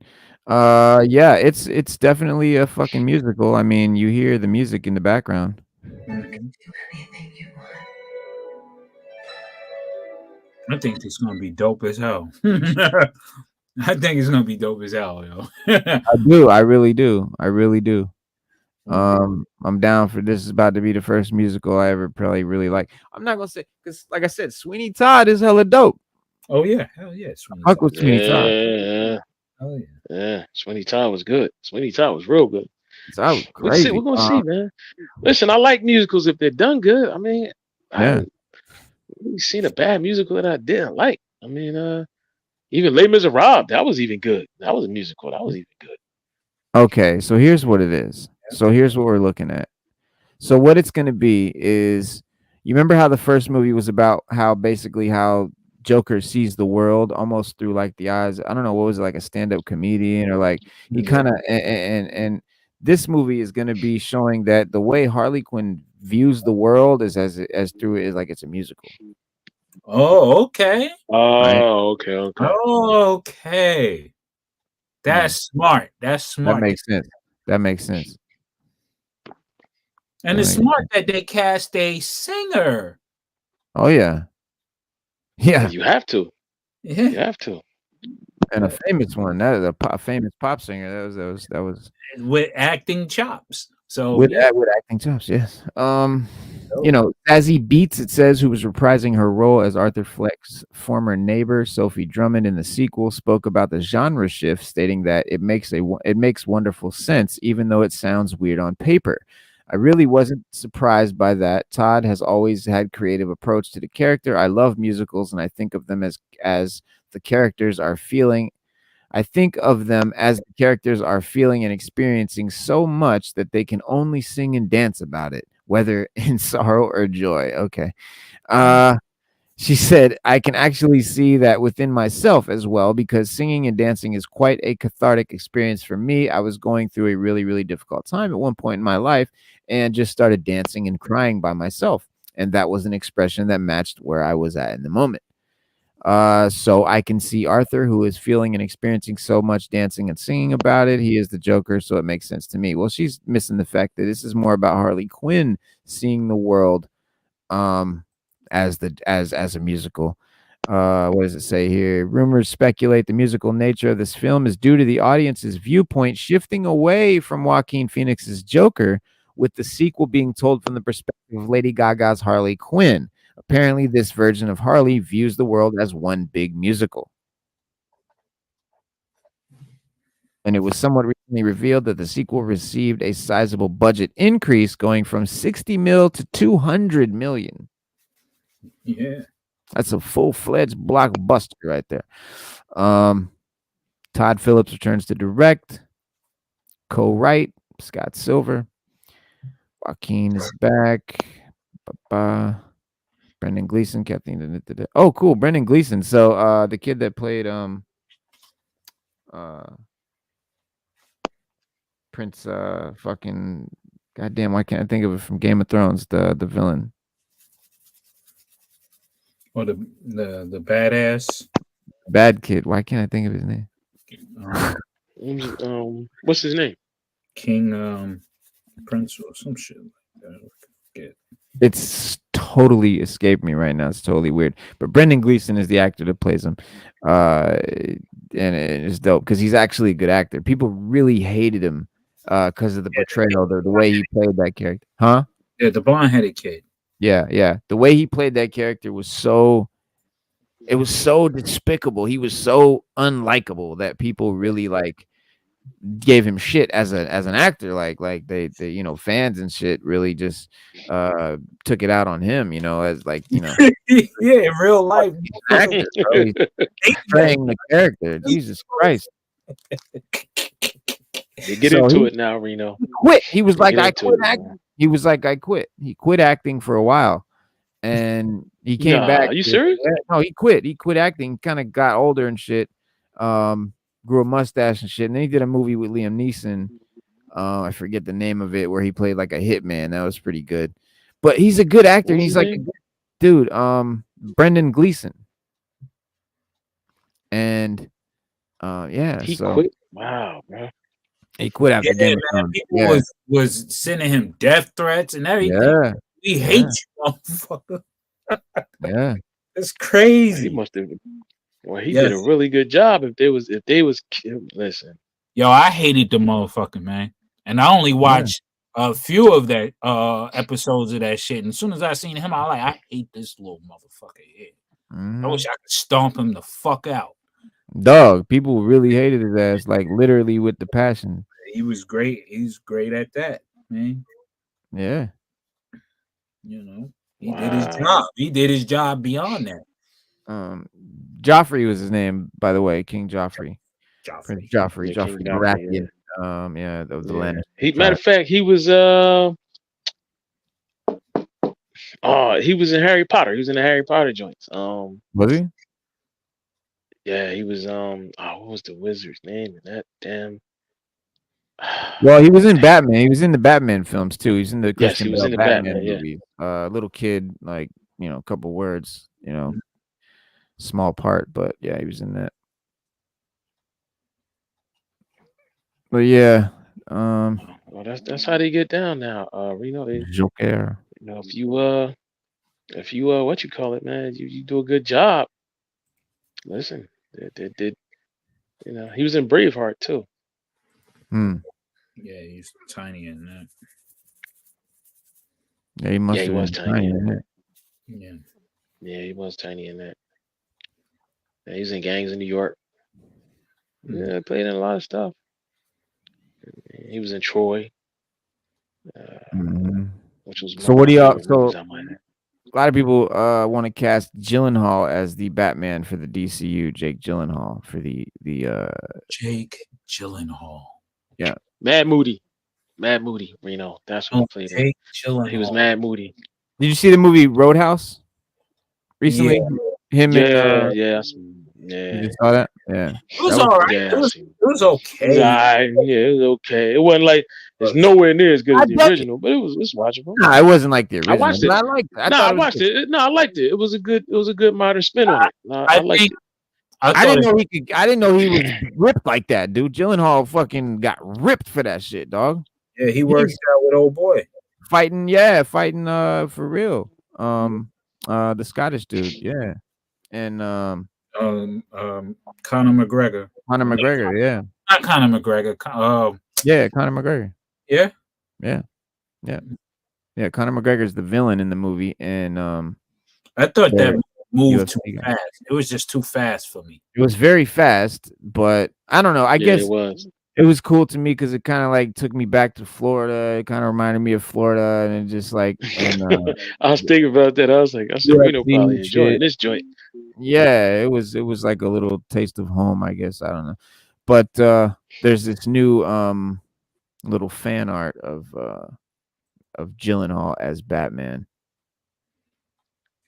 I don't mind him as Batman. If what you call it, Pattinson could do Batman, let Jake Yeah, take a crack at it. You know what I mean? Yeah. true. Yeah, well, remember we rejected Michael Keaton till he played it. We rejected Ben Affleck till he played it. Val Kilmer. Mm-hmm. Yeah, man, I'm not gonna speak about the last Batman, Batman and Robin. We won't say his name. Ocean's 11 Batman. We won't. Yeah, we won't say his name. We'll just go on. We'll move on with our lives to another Batman. Yeah, that was a money grab situation. Yeah. Yeah. So you see there, Yeah, we don't. and I like that we're getting like a gray suit. This reminds me, it's not gray and blue. We're not getting gray and blue. We're not that lucky, but gray and black is a good. Gray and dark gray is a good close second to the gray and blue. Because Batman's always been in all black ever since Keaton. He's been in all black, Yes. and it's made me miss the Hollywood. gray and blue. Yeah, I Yes. want to see a Hollywood. gray and blue. Gray and blue. Yeah, I Hollywood. guess gray and gray Hollywood, makes yeah. more sense. But yeah, that's Corn Sweat as Superman with the new Superman logo, Superman suit, which I like. It's not an S. It's because it's not supposed to be an S, right? It's supposed to be a That's more of the Kryptonian symbol. figure.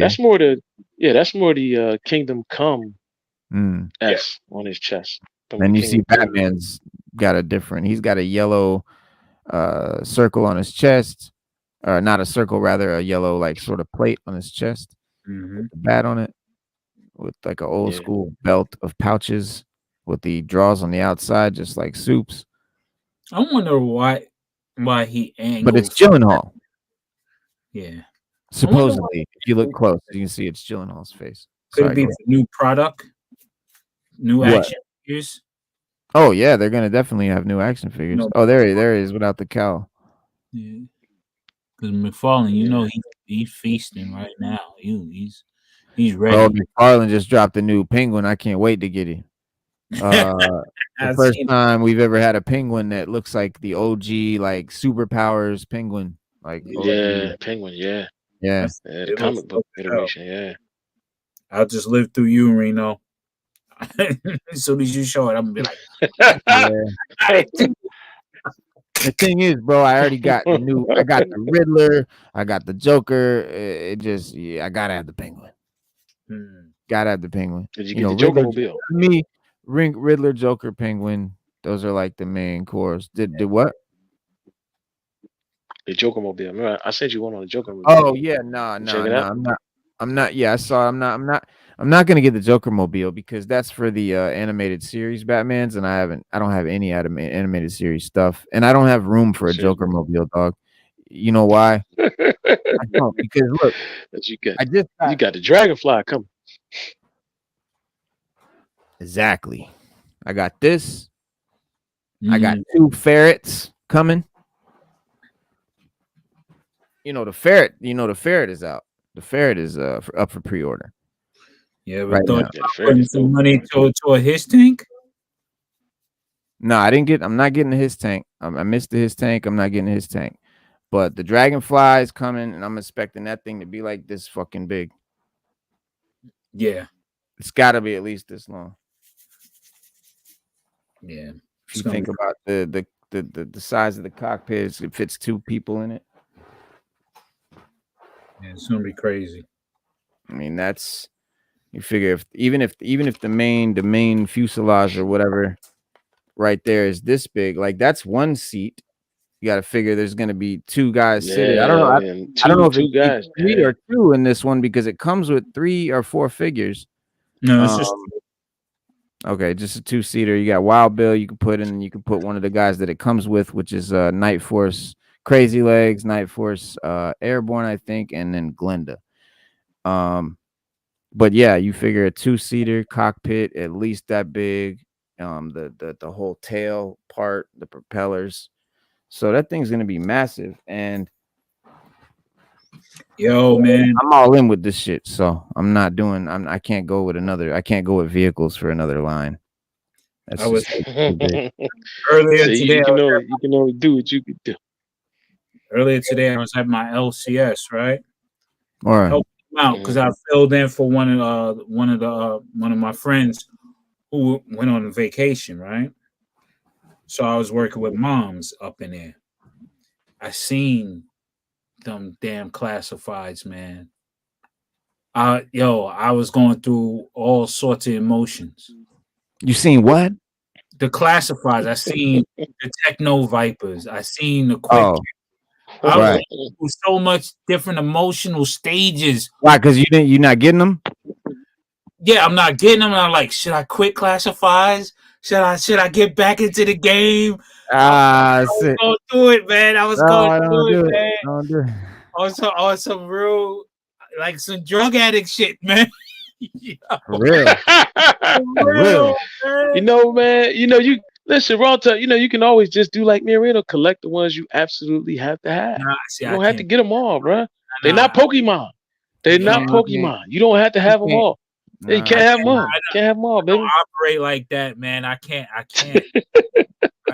never operate like that. I mean, the only thing, technically, the only thing I didn't get was the his tank, but I know people who got it and want to sell it, and I'm like, I might pull the trigger at the time, and then I was like, but this shit got to get out of my house in order for me to be truly over it. So yeah, so you're doing like Jim Mint. So you're doing like Jim Mint told us. Sometimes you got to get rid of something to get other stuff. Yeah. Sometimes you got to start all over. Yeah. You got to do what you got to do. Yeah, I had to get rid of all that because right now I'm cleaning O-rings now and stuff like that. Let me see the O-ring arm right here. So this is my passion. So I got to stay focused on that. Get away from the classifieds. Get this. Don't stuff. look. Reno, you see how Reno, when you held Cookie, you see how he did that when you held Quick Kick. He's like, yeah, get away. I don't want to. I'm like, yo, how much for the mind bender? That's what I'm talking about. Oh yeah, $40. Bet. Yeah, I'm gonna put it on Cash App. Let me know. How much for Zartan? Bro? Which is Zartan? The regular Zartan? I need the first one. Did you ever get the card back one? Did you ever get the card back one or no? Yeah, I have that, but I was gonna use that as major deal trade stuff because I'm trying to get me a General, a Rolling Thunder, a Defiant, and hopefully some parts to a flag. Yeah, flag. So the Defiant is rare. The Defiant is rare, bro. Yeah, we know somebody with a flag. They might still have it in the box, complete. Oh, see, I'm not paying like $9,000, bro. Nah, he don't got to do that. You can get the parts and then have 3D print the fucking the little parts and then make your own. That's what I together. That's my plan B. But the guy that I'm dealing with is through my cousin, and he got a lot of the shit. So it's me willing and dealing with him. That's how I got the Terror drone from him, and this big ass mobile command center. So it's like, but the Defiant is rare, bro. That's a rare, like, that's like one of the holy grails of O-rings, bro. Stu, you know what the next HasLab gonna be, right? What? The Rattler. The Rattler, yeah. I would get a Rattler. I'm gonna keep that $151. I loved the Rattler when I was a kid. See, that's why I gotta get out. I never was able to get one. You better get out now, bro. I mean, ain't gonna lie. I'll get a Rattler because I always loved the Rattler. That and the Thunder Machine is why I got to get the fuck out of classified. That or the Snowcat. It's gonna be the Snowcat or the Snowcat or the Rattler. Yeah, because if I get those two, it's over. It's over. Even now, are they gonna bring out Wild Weasel? Are we gonna get Wild Weasel with the Rattler, or is they gonna sell him separately? See, I got my Rattler. Yeah, that was always my favorite, bro. Right there. My mom would never get me one. I always wanted a Rattler. Every year on my Christmases, Cobra Rattler. Never got one. I mean, if I get anything, that's why I didn't get the vamp, because I know if I would have got that vamp, it would have been in. I would have been in. It would have been like, yo. Yeah. No. Sometimes you just gotta go in, bro. You just gotta jump in. Both feet. Nah, but he's doing. Listen, you're not understanding, do what you gotta do. You don't understand. He's doing. Nah, I get what I'm messing with him. I get what he's trying to do. No, I get it. No, I get what he's trying to do. I'm just messing with him, man. That's all. Yeah, I know. Yeah, I'm just messing with him. I'm pulling his chain, but I know I get it though, because listen, I'm at the point where like I got to do a Reno deal with his comics about a year or two ago. I got to go through all my comics and I got to get rid of them all, and I just got to keep the essentials, just the stuff. Yeah, I got to keep just the stuff that I absolutely gotta have, that I gotta need. And then as far as classified, the O-ring game is just it's out of my reach. I ain't as deep as you are. But the classified, I can rock with them. That's why I can rock with them. Yeah, that's why. Yeah, I can rock with them. Because he's doing O-rings. If I had all the O-ring shit, I wouldn't have never got into classified. I'm into classified because I don't have no O-ring shit. Yeah. If I had all the O-ring shit, I wouldn't need or think about. This is to. You 100% right. This is to give me some Joes, right? Because we don't have our Joes yet, and I can't. Like I said, I can't dive back in. I love O-rings. The only O-ring I am going to get that I have to have is I need to get Shipwreck. I got to have Shipwreck. I'm going to keep it $1 because I love Shipwreck. That's my favorite Joe of all time. You can get Shipwreck. But other than that, it's all classifieds for me. I'm down with Reno. We classifying it around here.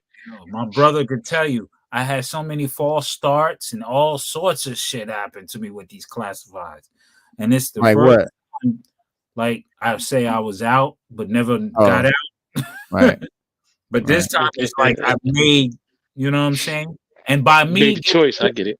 On YouTube, giving you the number for Mindbender solidifies me getting out. You know what I'm saying? Yeah. Also, we get it though, man. But we definitely get it. Yeah, definitely on your side, man. You know.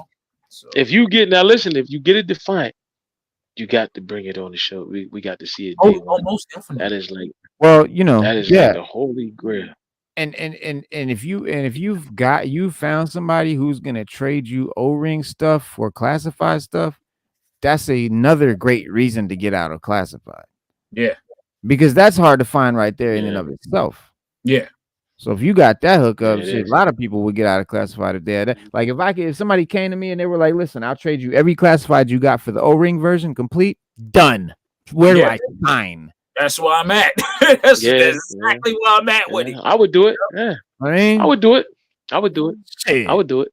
Yeah, I would do it. Where do I sign, bro? And come on, that's what we really. Even my want. Even my McFarlane toys, even my McFarlane joints. I got rid of mine. I even had to get rid of some of those because I only kept the essential characters, or like I kept the characters that was like the best versions. Like the Penguin. I got to get a Penguin. You know what I mean? Reno got me a Joker. I gotta have that Joker because I never found a good Joker. Okay. I'm still looking for a good Flash. You know what I mean? Me But too. anytime he comes out with something that's worth getting, I get. Yeah, but I'm just not getting all of them. I don't need all of them, Yeah. but I do need certain ones. Yeah, I got rid of my McFarlane's in that same trade. I got rid of them. Mhm. My legends for That's all of what fucked me up, bro. Because I wish I had known, bro. yeah. Well, I was like, because the I wish see, I had something. I wish Yeah, I had we some know. O-ring shit. Because bro, the legends shit, I really need some of them legends still. I because need. my dude, he was a legend dude. That's one of Yeah, his things. He loved yeah. the fucking legends. I'm like, why? You know what I'm saying? And to me, they wasn't really that personal because I didn't grow up playing with like those type of like Yeah. superpowers. I See, never. I didn't either. Mhm. I didn't play with superhero character toys either. The reason I fuck with the figures, that's why I don't like MCU figures or none of that. I only like the ones that look like the comic because I like having the physical manifestation of a comic Mhm. book character out of a page. Take them off the page, put them in 3D. That's my appeal for Marvel Legends. Yeah. G.I. Joe Classified, it's a whole different reason. I fuck with those for nostalgia to bring me back to, what I played with as a kid or whatever I was into or whatever. But Marvel Legends, it is different. It is for a different reason. That's why I don't have any MCU stuff. I don't like the MCU figures at all. And there's a bunch of figures No, I don't like those either. that I'm gonna get. Yeah, I'm gonna end up getting rid of. I got a bunch of figures I'm gonna end up getting rid of too, bro. Because I'm gonna move mostly into classified. I'm gonna end up trading off a lot of my stuff for classified. But it makes sense. I'm gonna keep it real with you. Because when you look at my collections, Marvel you want. Legends, and I'm keeping some of my Star Wars, some of my key favorite Star Wars characters, like all my Sith. I'm keeping all the Sith. Some That's what we did. Reno, that's what we did in this house. We only collect Sith, Jedi, and droids in this house. That's it. You won't. My son, I'm gonna get my son. No I got boxes of them. I gotta dig them. I'll dig them out. No clones. The only trooper we got, because my son is a big, super big fan of Rex. Don't ask me why. I can't figure it out. Ever since he was a little boy, Captain Rex was always that dude. Yeah, from the cartoon. He always loved Captain Rex. Even when they came out with him on a video game. Oh, Dad, I want to be Captain Rex. He loved. That's the only clone he liked. The only clone he'd be like, Dad, Captain Rex. He loved it. That's the only one we got. It's the only clone trooper we got is Captain Rex. That's it. Everybody else, we got R2D2, C3PO. We got all the droids. Oh, and the bounty hunters. We started collecting the bounty hunters when they came out with them. Certain ones, but all Jedi's. Yep. Fellas, I got to break out. All right. I know we had more to talk about, but I got to break. But don't forget, Reno, Monday, we got to dive into, what? Oh, yeah. Females. Silver Surfer. Silver Surfer. Yeah. But yo, Stu, before you go, I don't know if you were a Space Ghost fan back in the day, but Space Ghost is a dope character, dog. Space Ghost got a new comic book coming out, dog. I got Space Ghost versus Green Lantern. Bro. I got Space Ghost versus Green Lantern comics. Shit. Two comics I'm super excited for that's coming out. Dick Tracy and Space Ghost. Man, I can't wait. And I know it'll be right there. I'm gonna get him. I'm gonna tag him and slap him. Yeah, Space Ghost is always dope. Watch this. I'm gonna show you something. I wish they would bring out a Space Ghost figure. I would buy it. I ain't never seen one. They will. Now that they got this fucking comic coming. They did back when they had it on Adult Swim, where they had they had the action figure. I remember owning one. Oh wow. Yeah. Damn. Yeah. Really? Yeah. Yeah, Space Ghost. Yeah, I would have loved that, man. Space Ghost was my boy, man. He had those power bracelets that shot any kind of ray that he needed whenever, wherever. You know what I mean? If he needed a freeze ray, he just pushed it. And there was only 3 buttons on those gauntlets. Yeah. But he had a heat ray, a freeze ray, a black hole ray, and then Phantom ray. He had see it right there. He only got 3 buttons on it. Yeah. And he's got 6 total, but he had more than 6 different rays. Don't forget, he had a laser, he had a pushback ray, concussion ray. He had it all. Yeah. And he could turn invisible by hitting the same button that he hit in order to fire his freeze ray. Yeah. Oh, that's it. Oh, you got what is that? A comic? Is that a No, comic? this is the DVD. Oh, No, this is okay. DVD. Okay. Yeah, Space Ghost and Dino Boy. Like I said, I collect So classic Space cartoons. Ghost I'm is into coming that. out on the I Dynamite like my comic media. label. Oh, it's coming on Yeah. Dynamite. I'm gonna get it, bro. Dynamite. I'm all in. Yo, I'm These all are the in. different covers.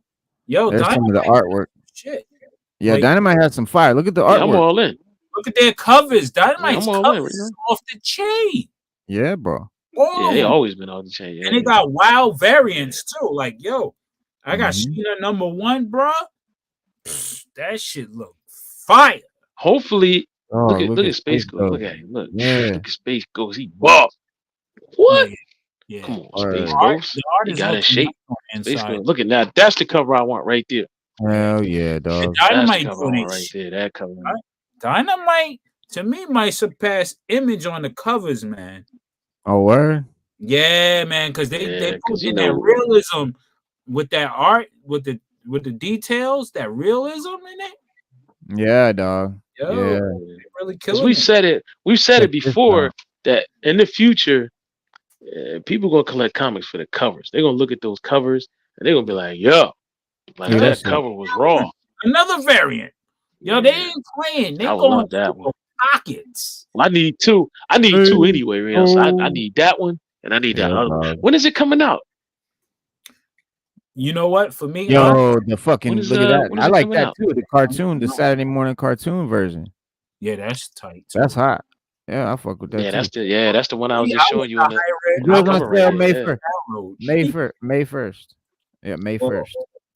I want the high res Okay. download so I Yeah, can I'll make be right there. The high res download, yeah. Yeah. posters out of them. Yeah, that'd be dope. Yeah. Yeah. I mean, Hopefully he you meets know, up with the Herculoids. Yeah, hopefully he meets up with the Herculoids and all that. We can get a comic out of that. that would be dope. Team Force. We can get Now, a comic out of Team Force. Space Ghost is a cultural icon that dates way back to the 60s. Modern audiences when he came out. mostly know him from the cult classic animated late night talk show Space Ghost Coast to Coast. Right. That's but his roots lie in the classic Silver Age superhero storytelling era, thanks to the cartoon. Yeah, it had now it is right here.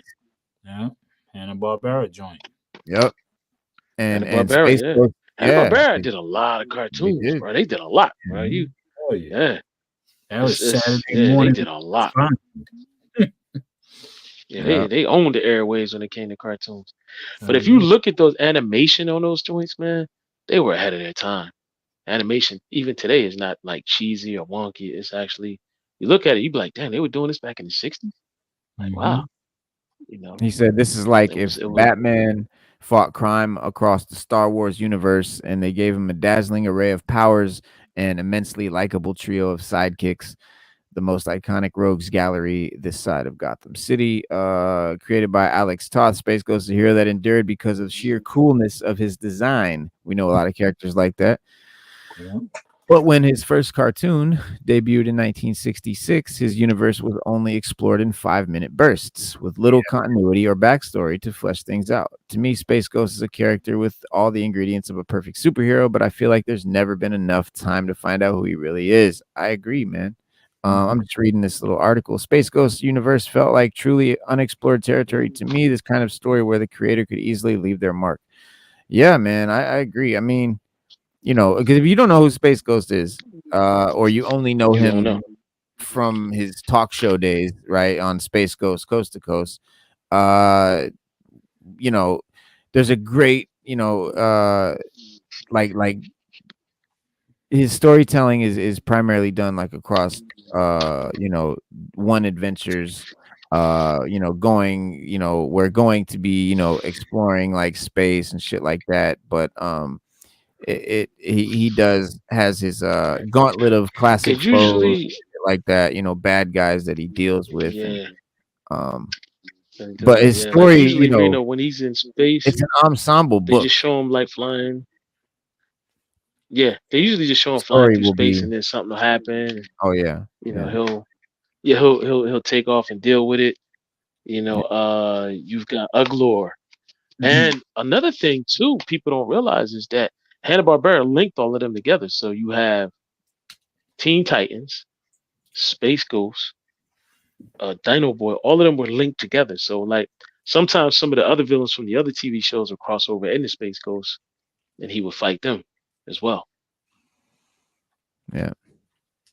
Yeah, the guy that wrote it said, he said, this is very much an ensemble book. It's a story of how a surrogate family came to be with Space Ghost as the ultimate single dad, but it's also a spacefaring epic that pits Space Ghost and his sidekicks against a cosmic conspiracy that could consume the universe. I've been writing it like Batman The Long Halloween meets J.J. Abrams' Star Trek. To me, writing Space Ghost felt like a golden opportunity to push the limits of where we could take a pure elemental superhero story. Writing this has begun a different sort of animal than the work I've done at Marvel, because this is all the trappings of a superhero universe, but without sharing any of the toys. That can be exhilarating, but also daunting thing to wrap your head around. Space Ghost has so many iconic villains, for example, which means you have to come up with a big swing with every single issue. And meanwhile, Space Ghost and his supporting cast don't have the kind of pre-established continuity to draw their personalities from. It's all on us. It's been such a gift to be able to tackle a project like that, to be able to bring the lessons that Marvel has taught me and use them to build a universe from the ground up. So basically, yeah, he's just saying that there isn't a lot to go on as far as lore, as far as backstory, as far as like, Space Ghost, No, background. There isn't He's much. right. So he's had to make it up. Nah, he isn't. He's right. Yeah, he's right. Because even when you watch the cartoon, Space Ghost is just already there doing the damn thing. Mhm. In the '60s, I guess they just never went into Secret Origins like they did in the '70s and '80s. Yeah. But as far as like Hanna-Barbera is concerned, it was already there. Space Ghost was already doing the damn thing, and he was getting it. Oh, and don't forget Birdman. That's another one. Birdman's another one. Yeah. Space Ghost is teamed up with Harvey Birdman. Yeah. Birdman. So it says in the original But other than series, that, Space fellas, Ghost was an I got a intergalactic roll. crime fighter. Oh yeah, that's right, man. My bad. Go ahead, man. Be safe, bro. Indeed. Take it easy, bro. Yeah, I will. I'll break out the other ones for y'all Monday, man. I'll show you the Birdman joints, just the covers and all that, just so you can see what they look like. Because I got Team Force, I got Birdman, I got Dino Boy, I got Space Ghost, and I have the Herculoids. Mm-hmm. All of them on DVD. Wish they'd come out with them on Blu-ray, Hanna-Barbera, but we'll take them on DVD if we can get. I'll check you guys. Oh wow, he had a lot of powers. All right. Yeah. He did. Yeah, and those two gauntlets. Yeah. Word. His Invisibelt. All right, man. Be safe, bro. We'll see you Monday when we talk about the female Silver Surfer and other great things. Yep. But yeah, the original Space Ghost series, man, he was he was an intergalactic crime fighter from the Ghost planet, and he had the ability to become invisible, which is why he was the Ghost, right? Space Ghost. And he referred to it as his Inviso power via his belt. And he could fly through and survive in space, obviously without any sort of spaceship or helmet or anything like that. His principal weapons were his power bands, which displayed multiple beam-based attacks. Like he had heat, cold, magnetism, energy, pretty much any like force or element you can think of. And then his sidekicks were Jan and Jace, and their pet monkey Blip. And I remember those. And then he had his villains. He had Zorak, which a villain from a race of insectoids called Dokarians from the planet Dokar. The lizard slavers, a race of reptilian humanoids that capture humans and sell them as slaves. Wow. Yeah. Yo, Cass was building back then. I'm telling you. Word. Black Widow was a spider-themed villain who controls the Tarantopods and other insects that was later renamed Spider-Woman. Creature King, who is an alien who uses mind control helmet to control different intergalactic animals. Metallus, a mechanical alien. Brack, a feline alien and space pirate. Moltar, a creator of the Magma Men. And I remember that shit from back in the day. The original series shared time with an unrelated segment called Dino Boy in the Lost Valley. During its original run, there were 42 Space Ghost episodes. The series ended in 1968, but remained in syndication during the 70s. I did not know it was that old. I thought Space Ghost was from like the 80s. Right. That's crazy. Wow. That's when you seen him. Yeah, that's when I seen him. Saturday cartoons. Yeah. Yep, because we seen it was the Hanna-Barbera hour. You had him, you had the Herculoids, you had and then you went into the more crazier characters like the Captain Caveman and stuff like that. Oh, and it says that 22 new Space Ghost segments did come out in 1981. There you go. Gary Owens reprised his role as Space Ghost. Episodes introduced a new assortment of villains, including an evil version of Space Ghost named Space Spectre.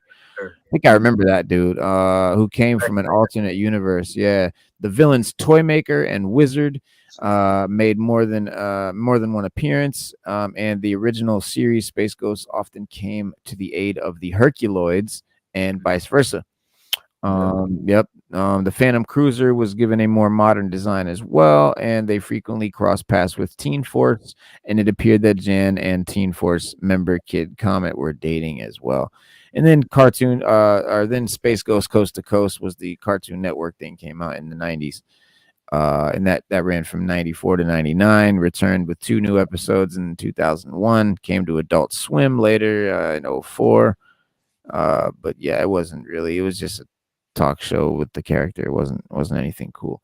But the comic, will be a return to his original, intergalactic crime fighting roots, man, and that's dope. I can't wait, because I always, as a kid, bro, what's so exciting to me, why I'm so hyped about this, is because as a kid I would see Space Ghost, and like they said, they would only give him in like 5-minute increments. There was never, I was like, where is this fucking guy come from?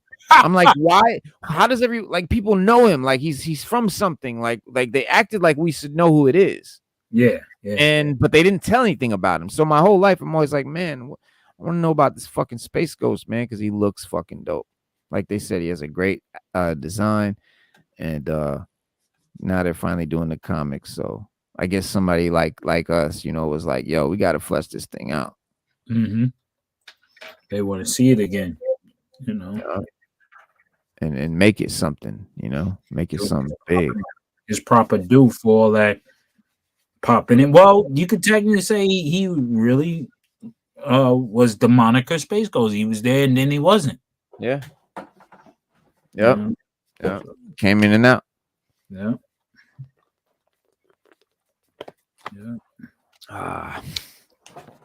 Oh yeah, man. Yeah, man.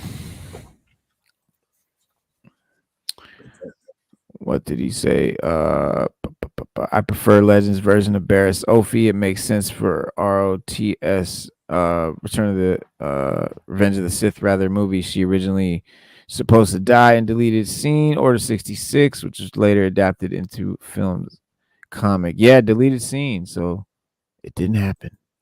Hanna-Barbera World of Great Super Adventure, if I'm not mistaken. That's right.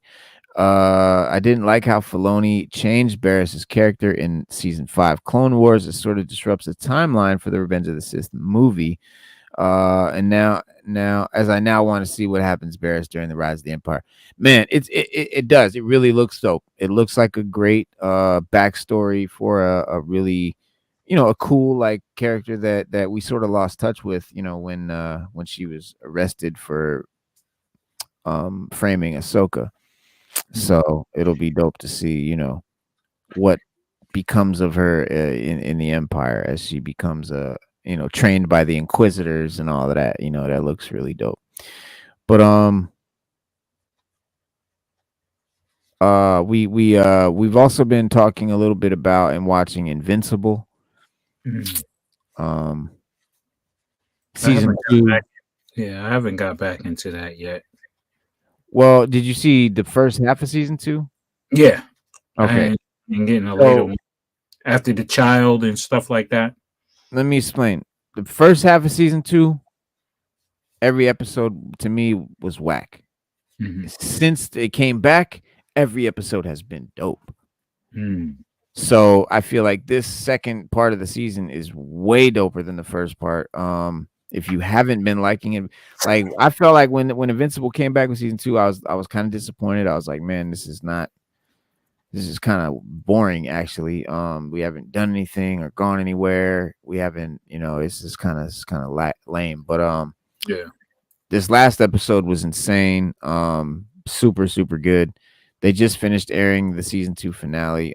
So that's it. And it was great, but it didn't really feel like a finale though.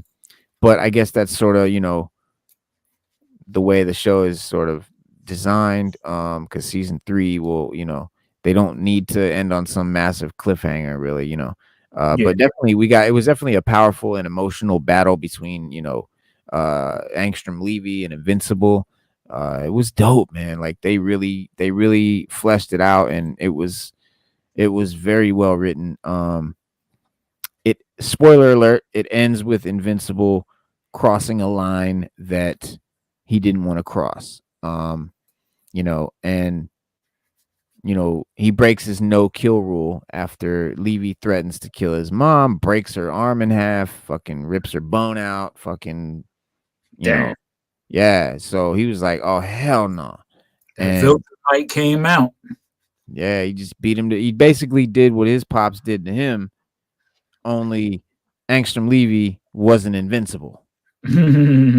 So he beat him, to death. And, when he realized that he had killed him, he was like, damn, dude, I thought you were stronger than that. You told me that you were stronger. He seemed hella strong. He was tossing Mark around, fucking him up, hitting him and shit. Like, I was like, oh, this dude's hella powerful. And, Mark thought he could take it. He didn't really think he wanted to kill him, but he didn't think he was going to be able to, kind of thing. And so when he did kill him, he was like, what? And it just fucked him up, and, he just ends up, Levy just ends up just being a puddle in this. Because what Levy's power, Angstrom Levy's power is he creates these portals, and he can just send you to any universe in the multiverse. And so, every time Vincent would come at him, he just create a portal and it would send him through, or every time, he would make Invincible go that way and he would open a portal in front of him and, make him go through, and you'd end up, dealing with dinosaurs or whatever. So he throws him on this sort of just post-apocalyptic, desolate, just desert wasteland world where there's nothing. And Mark, kills him on this land, on this in this world. And after Mark kills him, Mark realizes like that was the portal that got him here was his. Like he's stuck now on this just barren land. Fucked, right? He's done. He's gonna die here now. But he's Viltrumite, so he's probably gonna live, and go insane because he's gonna live, for hella years, right? All by himself.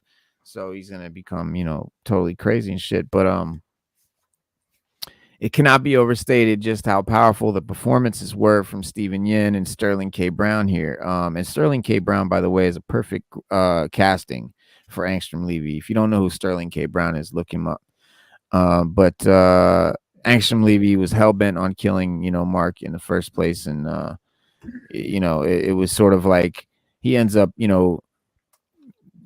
Mark spends the rest of the episode haunted by his actions, that he killed him and believing that this moment of losing control has now set him on a path that he's going to become his murderous father. And now he's going to be like Omni-Man and there's nothing he can do about it now. And he just sort of, takes it there. And, and just to, as he is in, so many other alternate worlds, his version of himself did become, or the version of Mark in the other universes, he joins with Omni-Man and they take over Earth and he becomes a bad guy in a lot of the iterations. Like this is one of the only universes where Mark doesn't join his father and take over the Earth. This is one of the only universes where he rebels against Omni-Man.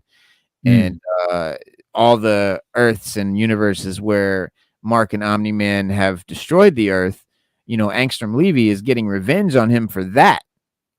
But when he gets to this Earth, or he gets to this universe, and Mark is like this good guy who doesn't kill and resisted his father and didn't take over, didn't kill the Earth and shit like that. That now he's gotta deal with, should I kill this kid? Like, it's a powerful, like I said, powerful performance, very well written drama. And in the end, it wasn't one of the series' most brutal, episodes or anything, but for the context of Mark's character, it certainly was. And the end result is Mark is quitting college, avoiding Amber, not telling Eve how he felt about her. And he heads into next season completely lost and still with the looming threat of the Viltrumite oppressors, telling him that he needs to, take over Earth or they'll all die. Sorry, bro. Nah, you straight. But yeah, man, that's it for Invincible. But that's pretty much it for our show as well tonight, guys. It's yes, sir. The Spider-Man cameo was dope. The Batman, yeah, that was actually really cool. It was dope. They had this alternate other universe version of Spider-Man. It was Spider-Man, but it was like he had a different name, but and there was like this Doc Ock, character. So that was pretty dope. Yeah, it was this, like I said, the second half of season 2 has really redeemed the show in my eyes, because I was starting to think that it was falling off. But we're heading into some dope territory. When Mark gets the all blue suit in the comics and shit, like that's coming up.